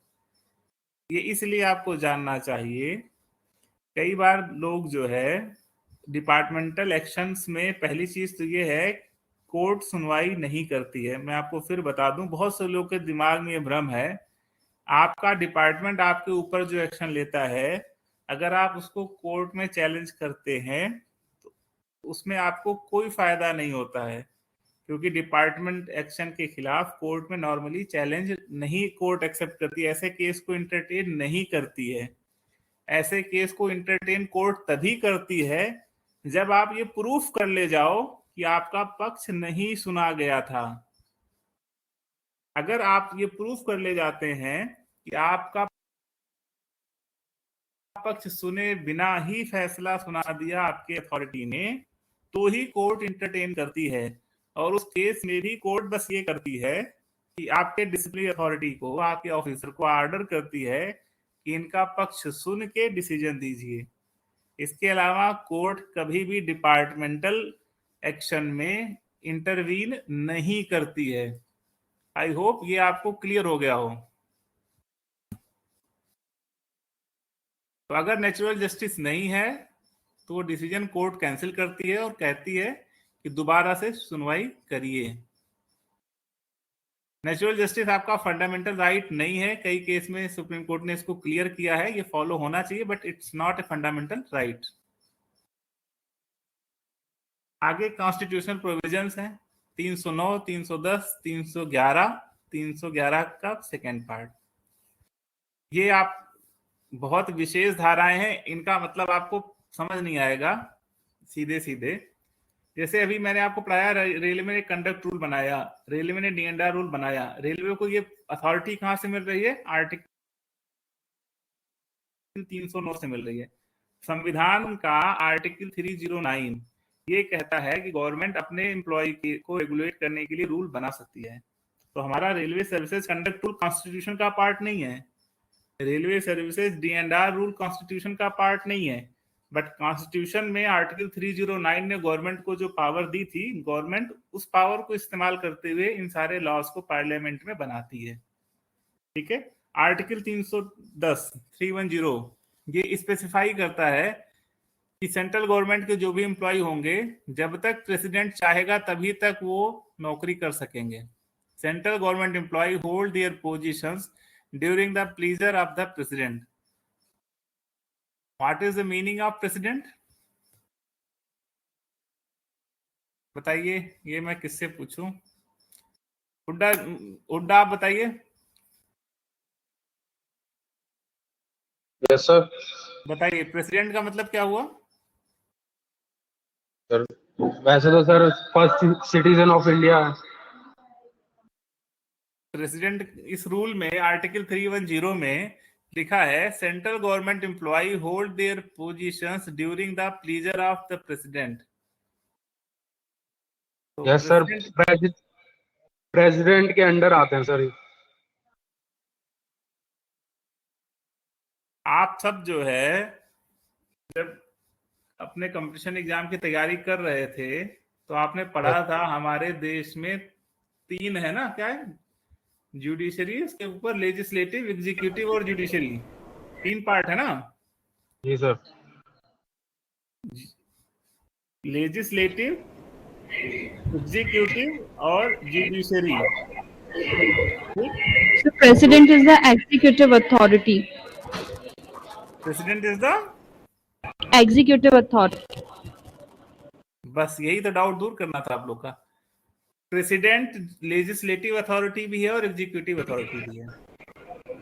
प्रेसिडेंट लेजिस्लेटिव का पार्ट है और प्रेसिडेंट एग्जीक्यूटिव का पार्ट भी है। प्रेसिडेंट लेजिस्लेटिव का पार्ट इसलिए है क्योंकि बिना उसके सिग्नेचर के कोई भी जो है कानून नहीं बनता है। ठीक, पार्लियामेंट का पास किया हुआ एक्ट कानून तभी बनता है जब उस पर प्रेसिडेंट साइन करता है। तो that's why president is the head of legislative. देश का सारा शासन राष्ट्रपति के नाम से चलाया जाता है। That's why president is the head of executive. आप लोग कभी अखबार पढ़ो तो उसमें जो टेंडर निकलता है ना, टेंडर, ठेके निकलते हैं, आप कभी उनको पढ़ो। भारत के राष्ट्रपति ये आप जो है कर रहे हैं। देश का सारा शासन राष्ट्रपति के नाम से चलाया जाता है। इसका ये मतलब नहीं होता है कि राष्ट्रपति ही आके अपॉइंट कर रहे हैं आपको, हर काम राष्ट्रपति आके टेंडर दे रहे हैं, राष्ट्रपति आके ये सड़क बनवा रहे हैं। राष्ट्रपति के नाम से बन रहा है और राष्ट्रपति ने वो पावर्स नीचे डेलीगेट कर रखी हैं। तो आपके ऑफिसर्स, जो भी हम या हमारे सीनियर्स जो भी पावर यूज करते हैं, वो पावर्स राष्ट्रपति की हैं जो हमें मिली हुई हैं। राष्ट्रपति ने बोल रखा है कि हाँ, ये पावर आप इस्तेमाल करेंगे। ये पावर आप इस्तेमाल करेंगे, तो हम पावर इस्तेमाल करेंगे राष्ट्रपति के नाम से, वो हम यूज करेंगे। यानी कि राष्ट्रपति को पता भी नहीं होगा कि उनके नाम से कहाँ कहाँ पावर यूज हो रही है। ठीक है, तो रेल में जितने भी टेंडर निकलते हैं या किसी भी सरकारी डिपार्टमेंट में, वो राष्ट्रपति के नाम से निकलते हैं। स्टेट गवर्नमेंट में जो निकलते हैं वो गवर्नर के नाम से निकलते हैं। ठीक है, तो राष्ट्रपति का मतलब हुआ राष्ट्रपति ने जिसको भी ऑथराइज कर रखा है, जीएम, डीआरएम, आपके सीनियर डीएसटी, सीनियर डीपीओ, आपके एएसटी, ठीक है, ये सब राष्ट्रपति हैं आपके लिए। तो आपके लिए किस केस में कौन राष्ट्रपति होगा, ये रेलवे में डिफाइन कर रखा है। तो केवल राष्ट्रपति का मतलब राष्ट्रपति नहीं होता। ठीक है, अभी इसमें कोई डाउट?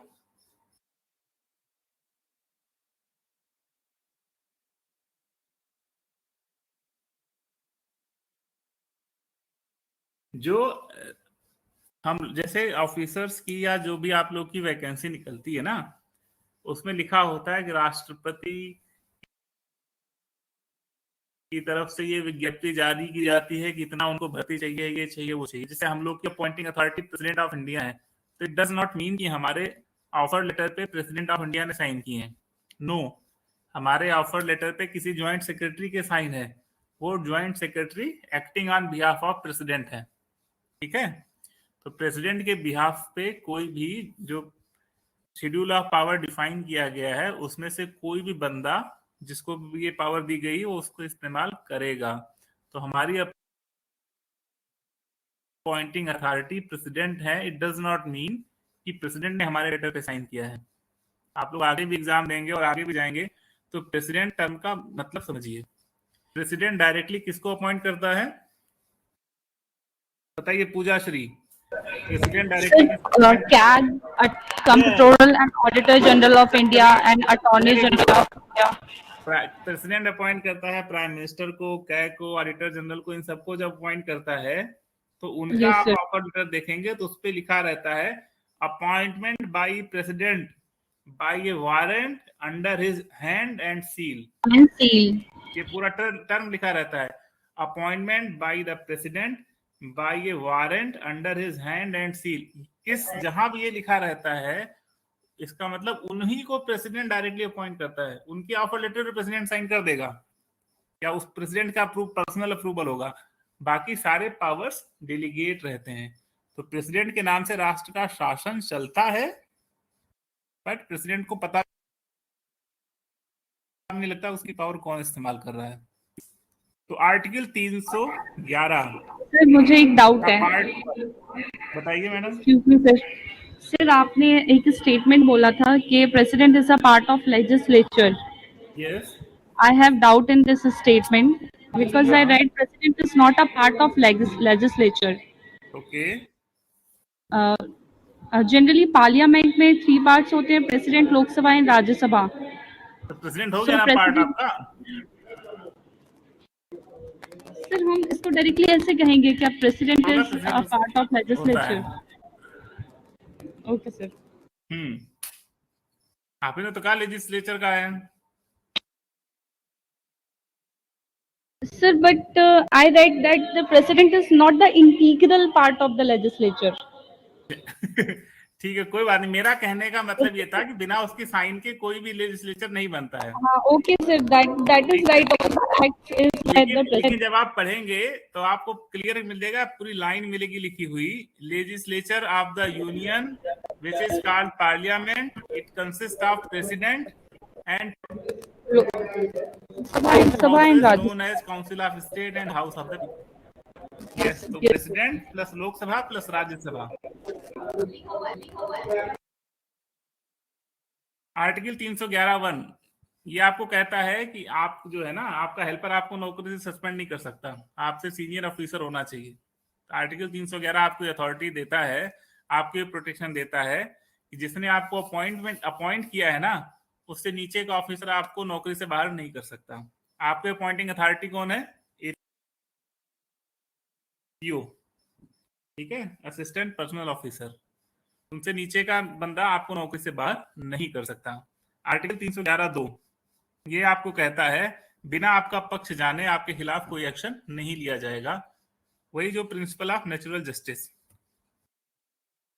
तो आर्टिकल 309 जिसमें गवर्नमेंट को अथॉरिटी दी गई है कि वो जो है सरकारी नौकरियों के लिए रूल बना सकता है, सरकार ने उसका इस्तेमाल किया और आपके लिए डिसिप्लिन एंड अपील रूल्स डर 1968 बनाया।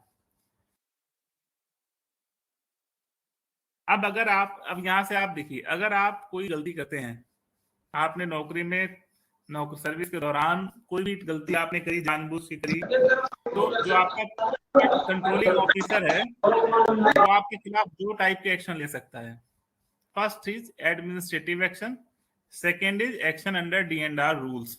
यानी जो ये कानून बनाया गया या तो वो उसके अंडर एक्शन लेगा या एडमिनिस्ट्रेटिव एक्शन लेगा। एडमिनिस्ट्रेटिव एक्शन का मतलब होता है वो आपको एक लेटर देगा कि वो आपके परफॉर्मेंस से नाखुश है, उसको बोलते हैं लेटर ऑफ डिस्प्लीजर या एडमोनिश या रेप्रिमांड। या आपको वार्निंग लेटर दे सकता है, रिकॉर्डेड वार्निंग लेटर दे सकता है। इन सबको हम बोलते हैं एडमिनिस्ट्रेटिव एक्शन है, ये D&R का पार्ट नहीं है। तो एम्प्लॉय का बिहेवियर सुधारने के कुछ हल्के तरीके भी हैं। जैसे माँ होती है ना, बच्चे को डांट देती है, थप्पड़ बाद में मारती है, थप्पड़ इज D&R, डांटना इज एडमिनिस्ट्रेटिव एक्शन। तो आपका जो कंट्रोलिंग ऑफिसर है, आपका जो इमीडिएट बॉस है, अगर वो आपकी परफॉर्मेंस से नाखुश है या आपने कोई गलती करी है तो आपके ऊपर D&R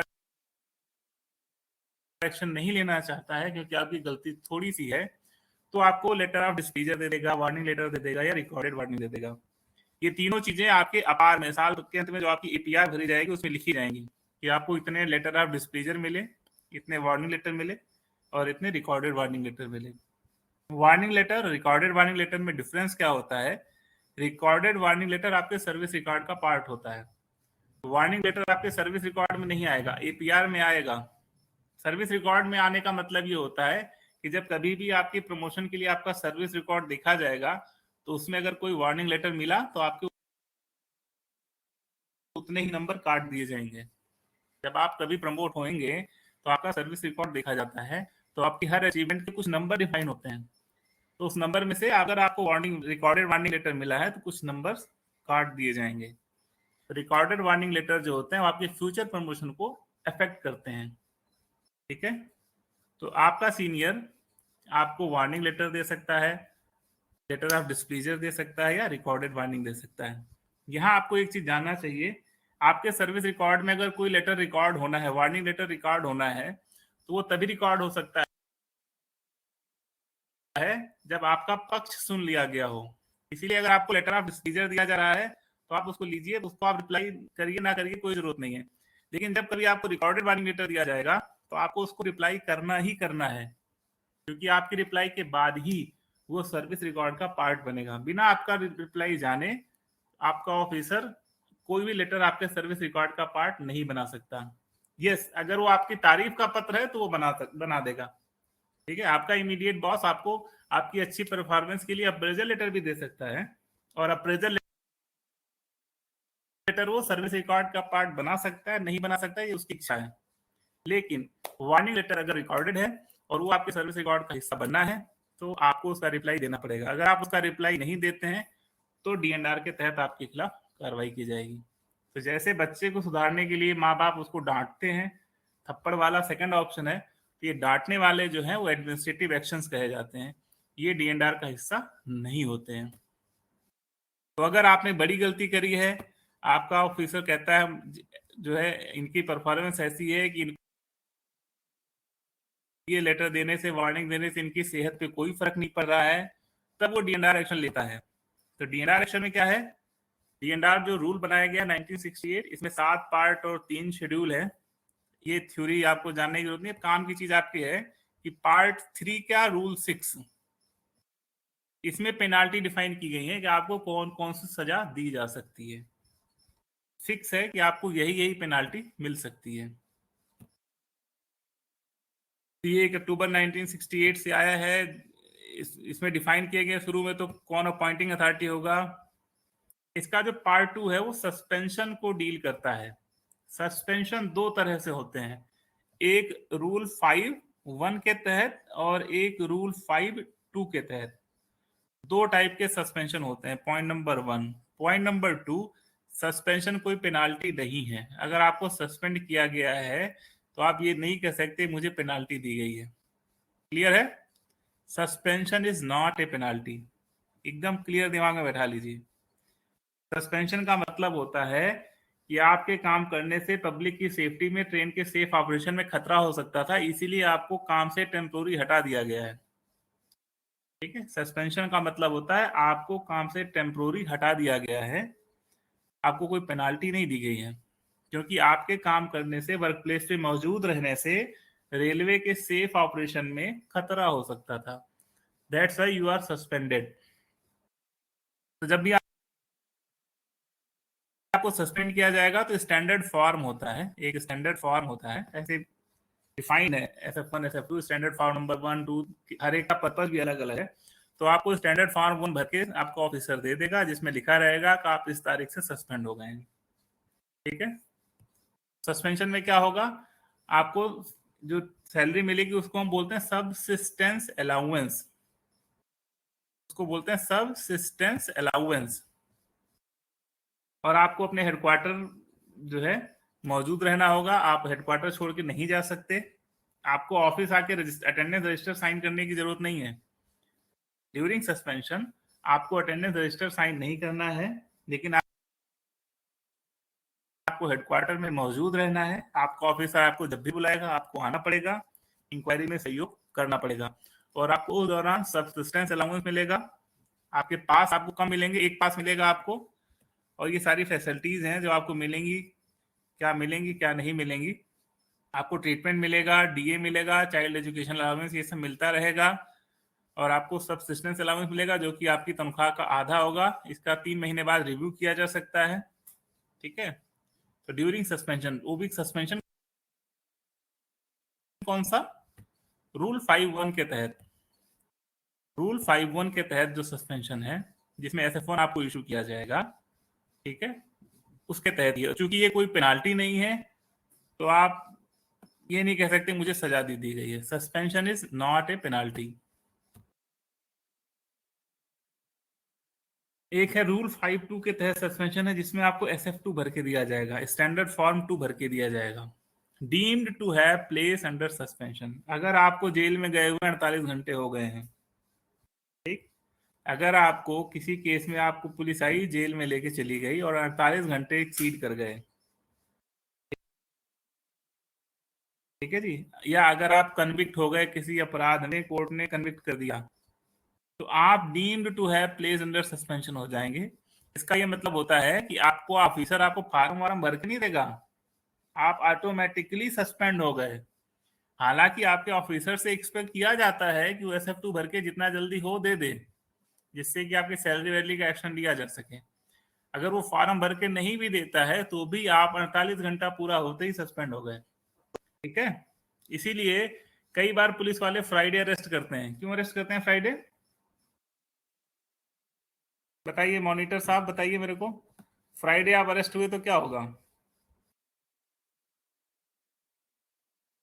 इसलिए करते हैं कि 48 आवर्स से कम रह सके, जिससे कि 48 आवर्स एक्सीड कर जाए और आप ऑटोमेटिक सस्पेंड हो जाएं। सैटरडे कोर्ट बंद होगी, संडे कोर्ट बंद होगी, और आप 48 घंटे पूरे हो जाएंगे। तो अगर आप 48 घंटे की कस्टडी में चले गए ना, जैसे ही 48 घंटे पूरे होंगे, आपका ऑफिसर आपको कोई लेटर दे या ना दे, आप deemed to be placed under suspension है। तो रूल 5(1) 5(2) पार्ट 3 डीएनडीआर रूल का पार्ट 3 रूल 6, ये जो है आपको बताता है कि आपको कौन कौन सी पेनाल्टी दी जा सकती है। तो पहले माइनर पेनाल्टीज हैं, फिर मेजर पेनाल्टीज हैं। माइनर पेनाल्टी में पहला है सेंश्योर। सेंश्योर का मतलब बताइए।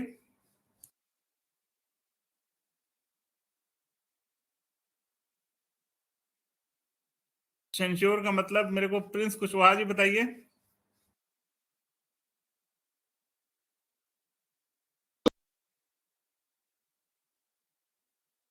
प्रिंस कुशवाहा आवाज अब गायब है। शिवम आवाज जा रही है आपको? इनको भी नहीं जा रही, ये सब ऑन करके बैठे हुए हैं। सर कड़ी निंदा। कड़ी निंदा,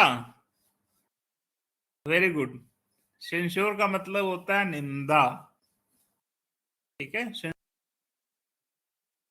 का मतलब होता है निंदा। तो पहली पेनाल्टी जो आपका सुपीरियर आप पे लगा सकता है वो है निंदा। मतलब आपको एक चिट्ठी देगा जिसमें लिखेगा कि आपका ये परफॉर्मेंस बिल्कुल खराब था और आप बेहद नालायक हैं, ठीक है। दूसरी जो माइनर पेनाल्टी है वो लगा सकता है, आपका प्रमोशन रोक सकता है स्पेसिफाइड पीरियड के लिए, उसको बताना पड़ेगा कितने साल के लिए रोक रहा है। तीसरा है, अगर आप कोई लॉस हो गया आपसे सरकार का फाइन, तो आपके सैलरी से उतना पैसा रिकवर कर सकता है। थर्ड का ए है, आपके प्रिविलेज पास या पीटीओ रोक सकता है। तो जब भी ये पेनाल्टी आपको दी जाएगी प्रिविलेज पास या पीटीओ रोकने की, तो जो आपका ऑफिसर है वो बताएगा कितने पास रोकना है, ठीक है। ऐसे नहीं कहा जाएगा सारे पास पीटीओ बंद कर दो ना, आप क्लियर कट ऑर्डर में लिखा रहेगा इनके एक पास रोकने हैं, 2 पास रोकने हैं, या एक पास 1 पीटीओ रोकना है, वो उसकी मर्जी है। But he has to specify कि कितने पास रोकने हैं। 1 साल का रोकना है, 2 साल का, जिंदगी भर का पास नहीं रोका जा सकता, ठीक है। 1 पास, 2 पास, 1 साल का पास, ऐसे। Third B, reduction to a lower stage in time scale of pay by 1 stage for a period not exceeding 3 years without cumulative effect and not adversely affecting his pension। एक स्टेज आपको नीचे कर दिया जाएगा 3 साल के लिए, 1 साल, 2 साल या 3 साल के लिए, बिना पेंशन को आपको इफेक्ट किए हुए। अगला है विदहोल्डिंग ऑफ इंक्रीमेंट, आपका इंक्रीमेंट रोक दिया जाएगा। ये माइनर पेनाल्टीज हैं, मतलब छोटी शास्तियां हैं। पेनाल्टी की हिंदी होती शास्ति, सजा। ये छोटी सजाएं हैं और ये बड़ी सजाएं हैं। Reduction to lower stage in time scale of pay, ठीक है, जब आपके पेंशन को इफेक्ट करने लगेगा। Reduction to a lower time scale of pay grade post और सर्विस। उसके बाद है compulsory retirement, removal from service और डिसमिसल फ्रॉम सर्विस। ये मेजर पेनाल्टीज हैं। अब आप मेरे को बताइए रिमूवल, डिसमिसल, इसमें क्या डिफरेंस हो, मैंने लिख रखा है। रिमूवल फ्रॉम सर्विस में क्या है कि आप दोबारा नौकरी के लिए अप्लाई कर सकते हैं कहीं और।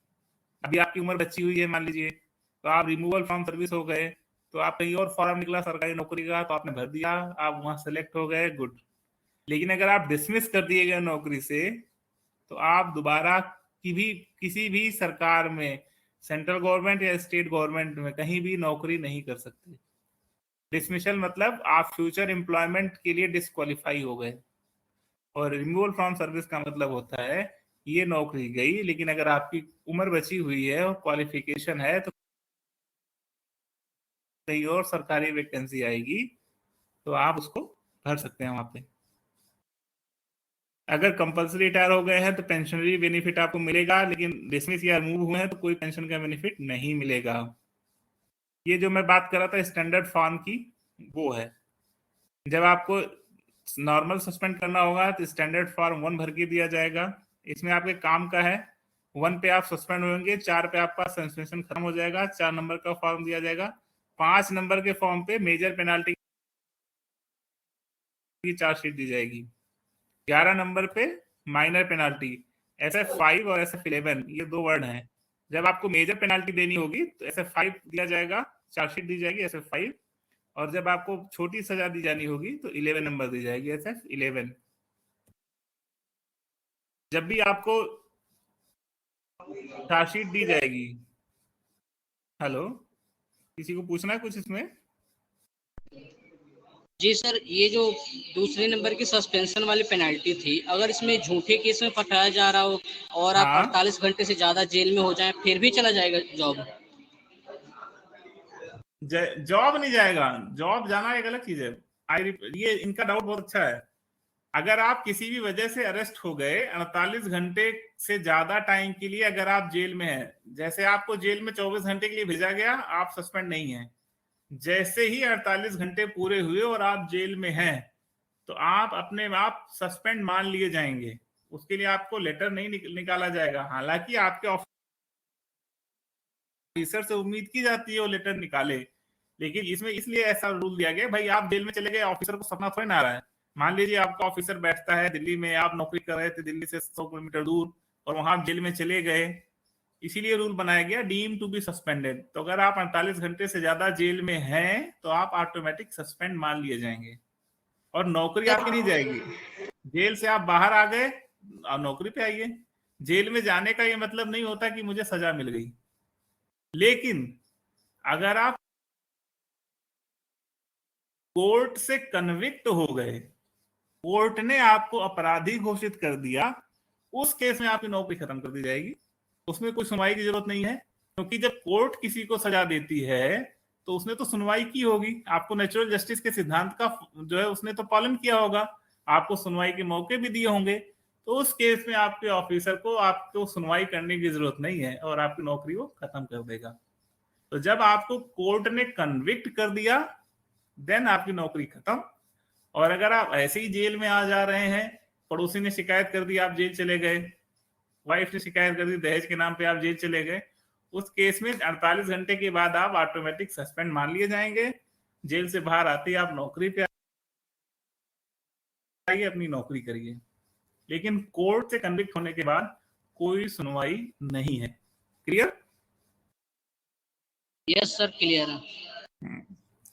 तो जब आपको SF11 दिया जाएगा यानी माइनर पेनाल्टी दी जाएगी, तो उसमें आपको बता दिया जाएगा कि आपने कौन कौन से रूल का वायोलेशन किया है। कौन कौन से रूल कहां से दिए जाएंगे? कंडक्ट रूल से। आपके चार्जशीट पे साफ साफ लिखा जाएगा कि आपने कंडक्ट रूल का ये वाला रूल, ये वाला रूल और ये वाला रूल तोड़ा है। और जब आपको मेजर पेनाल्टी चार्जशीट दी जाएगी, उसमें आपको चार्जशीट के साथ क्या क्या दिया जाएगा? SF5 के फॉर्म के साथ आपको दिया जाएगा आर्टिकल ऑफ चार्जेस, आपके ऊपर क्या क्या चार्ज लगाए गए हैं। अगला स्टेटमेंट ऑफ इम्प्यूटेशंस, आपने क्या क्या गलतियां करी उनका डिटेल, जो आर्टिकल ऑफ चार्ज में आपके खिलाफ चार्जेस लगाए गए हैं उन्हीं की डिटेल, या आपने अपनी इस तारीख को ये हरकत करी थी जिससे ये लॉस हुआ, इसलिए आपने ये सर्विस रूल का ये रूल तोड़ा है, इसलिए आपको हम ये प्रपोज कर रहे हैं।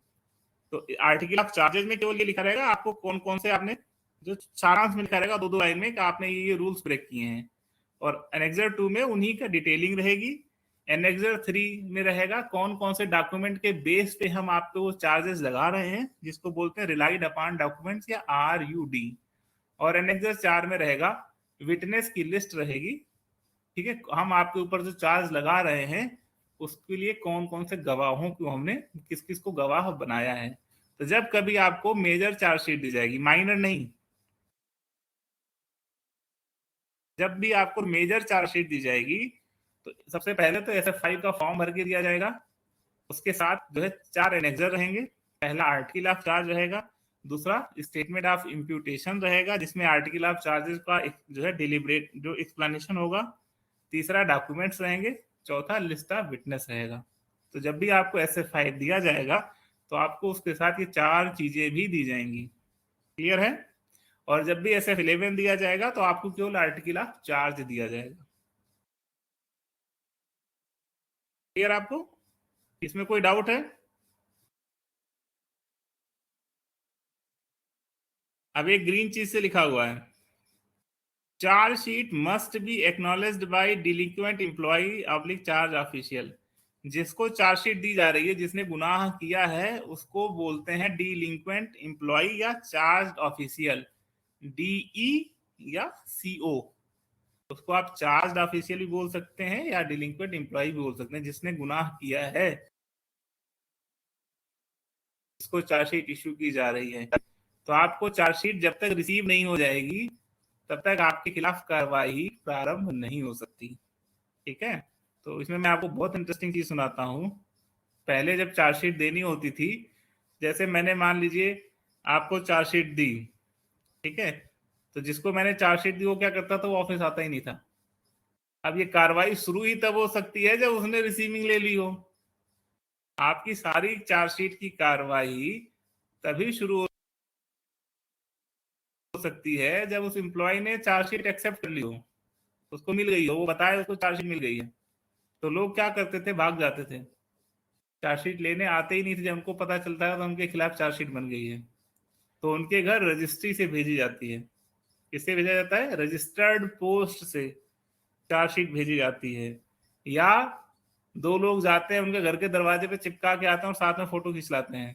तो अगर ये काम किया गया है तो ये मान लिया जाएगा कि आपको चार्जशीट डिलीवर हो गई है। ठीक है।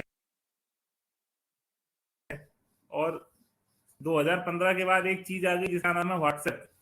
ठीक, तो सुप्रीम कोर्ट ने अलाउ कर दिया है कि व्हाट्सएप से भी आपको लीगल नोटिस भेजा जा सकता है। और व्हाट्सएप वालों ने भी समझदारी दिखाते हुए एक ब्लू टिक बना दिया। इसका मतलब अगर आपको चार्जशीट व्हाट्सएप कर दी गई और ब्लू टिक आ गया तो इट मींस कि आपने चार्जशीट पढ़ ली है। क्लियर आपको? यहां किसी को डाउट?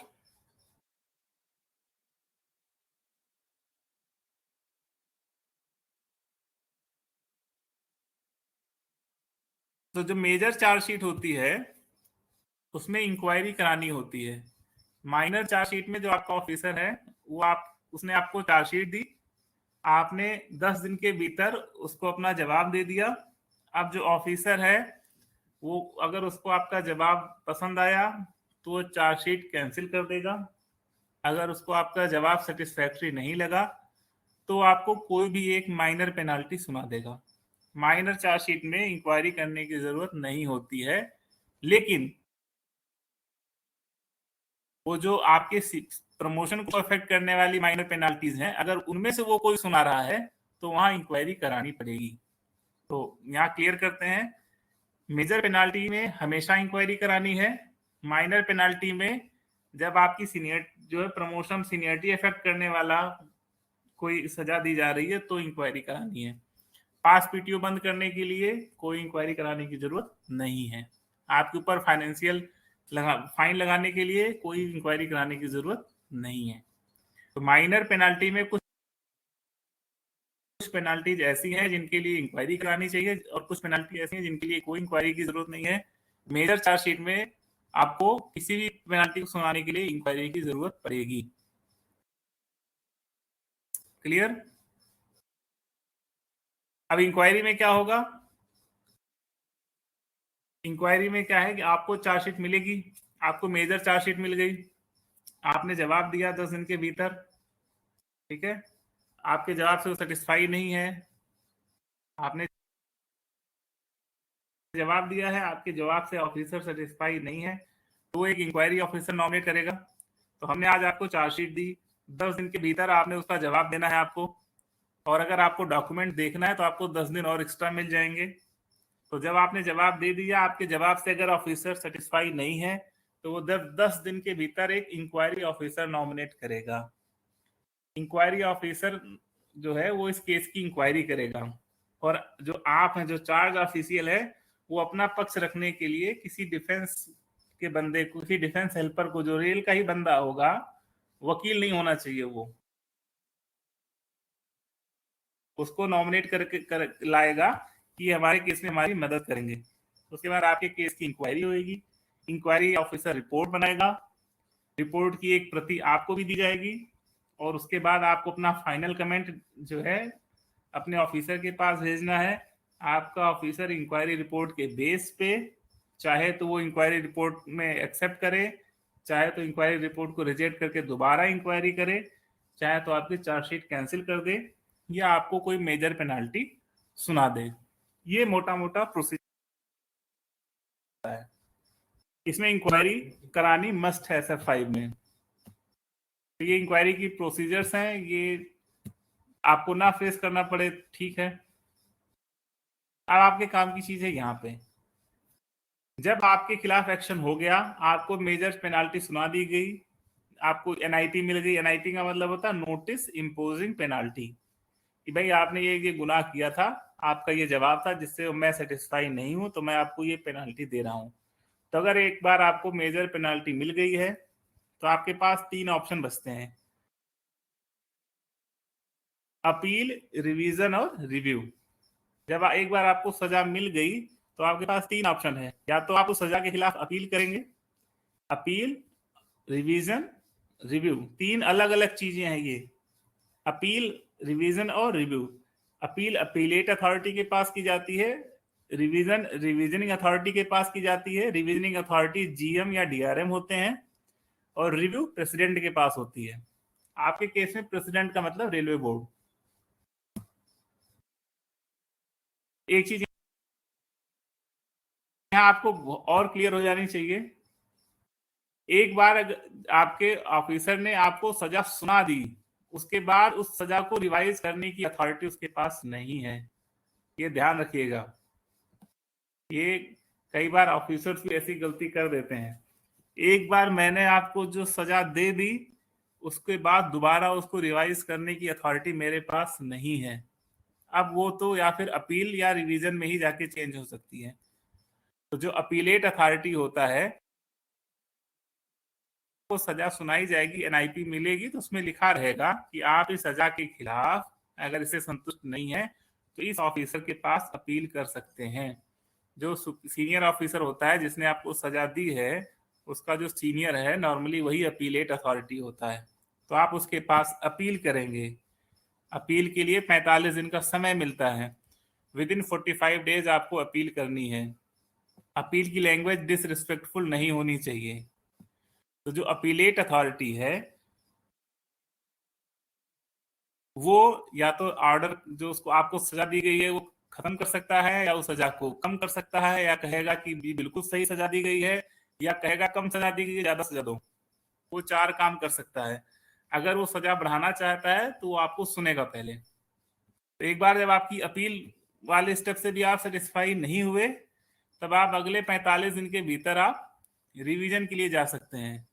रिवीजन के लिए आप जीएम, डीआरएम या एसएजी ग्रेड जो अफसर होंगे उनके पास जाएंगे।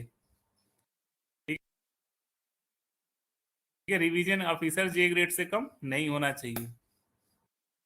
अफजल बेग रेज हैंड कर रहे हैं, कुछ पूछना है क्या? तो अपील के बाद आप रिवीजन के लिए जाएंगे 45 डेज के भीतर। ठीक है, कि भाई जो मैंने किया था मुझे और थोड़ी माफी दे दी जाए। तो रिवीजन आप में आपकी सजा या तो कम हो जाएगी या एज इट इज रखी जाएगी। और मान लीजिए यहां से भी केस आपका नहीं हुआ तो फाइनल है आपके पास रिव्यू। प्रेसिडेंट ऑफ इंडिया किसी भी टाइम आपकी सजा को रिव्यू करके आपकी सजा को खत्म कर सकते हैं और आपको दोबारा नौकरी में बहाल कर सकते हैं, कुछ भी कर सकते हैं। President of India is all powerful, उनको कुछ भी करने का फुल अधिकार दिया गया है। तो अगर आपको रिव्यूअल फ्रॉम सर्विस भी दे दिया गया है, डिसमिसल या कुछ भी दे दिया गया है, तो रिव्यू के केस में वो जब प्रेसिडेंट ऑफ इंडिया यानी आपके केस में वो रेलवे बोर्ड जाएगा, तो अगर वहां जो ऑफिसर है प्रेसिडेंट ऑफ इंडिया की बिहाफ पे जो काम कर रहा है वो आपके केस से सेटिस्फाई है, तो आपको वापस नौकरी पे बहाल कर सकता है। लेकिन रिव्यू की एक ही कंडीशन है कि आपको ये साबित करना पड़ेगा कि कुछ फैक्ट्स नए हैं इस केस में जो पीछे के स्टेज पे नहीं सुने गए, उसी केस में रिव्यू होता है। ये मोटा माटी एक्शन था SF5 का। एक मॉडल एसओपी है, ये नेट पे भी आपको मिल जाएगी। इसके शेड्यूल 2 में लिखा हुआ है कि आपको माइनर पेनाल्टी कौन दे सकता है, मेजर पेनाल्टी कौन दे सकता है। ठीक है, ये इसमें लिखा हुआ है।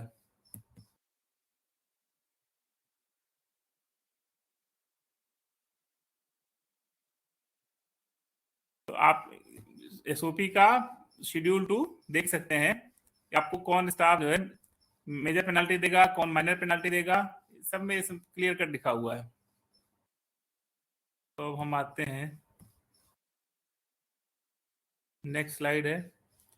ये एक और चीज है, रूल 14 ऑफ D&R।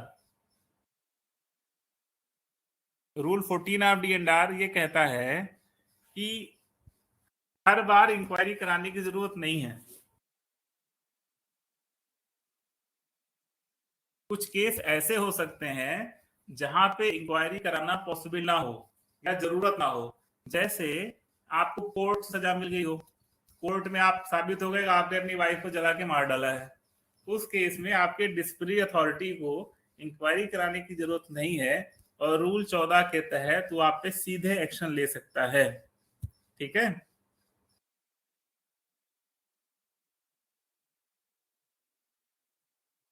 ये टाइमलाइन है, that is not of use. तो बस इतना ही था हमारा काम का। इसमें आपको कोई डाउट हो तो पूछिए। यहां तक किसी को डाउट है? लेक्चर इतना ही था, conductive and D and R. कोई डाउट है किसी को?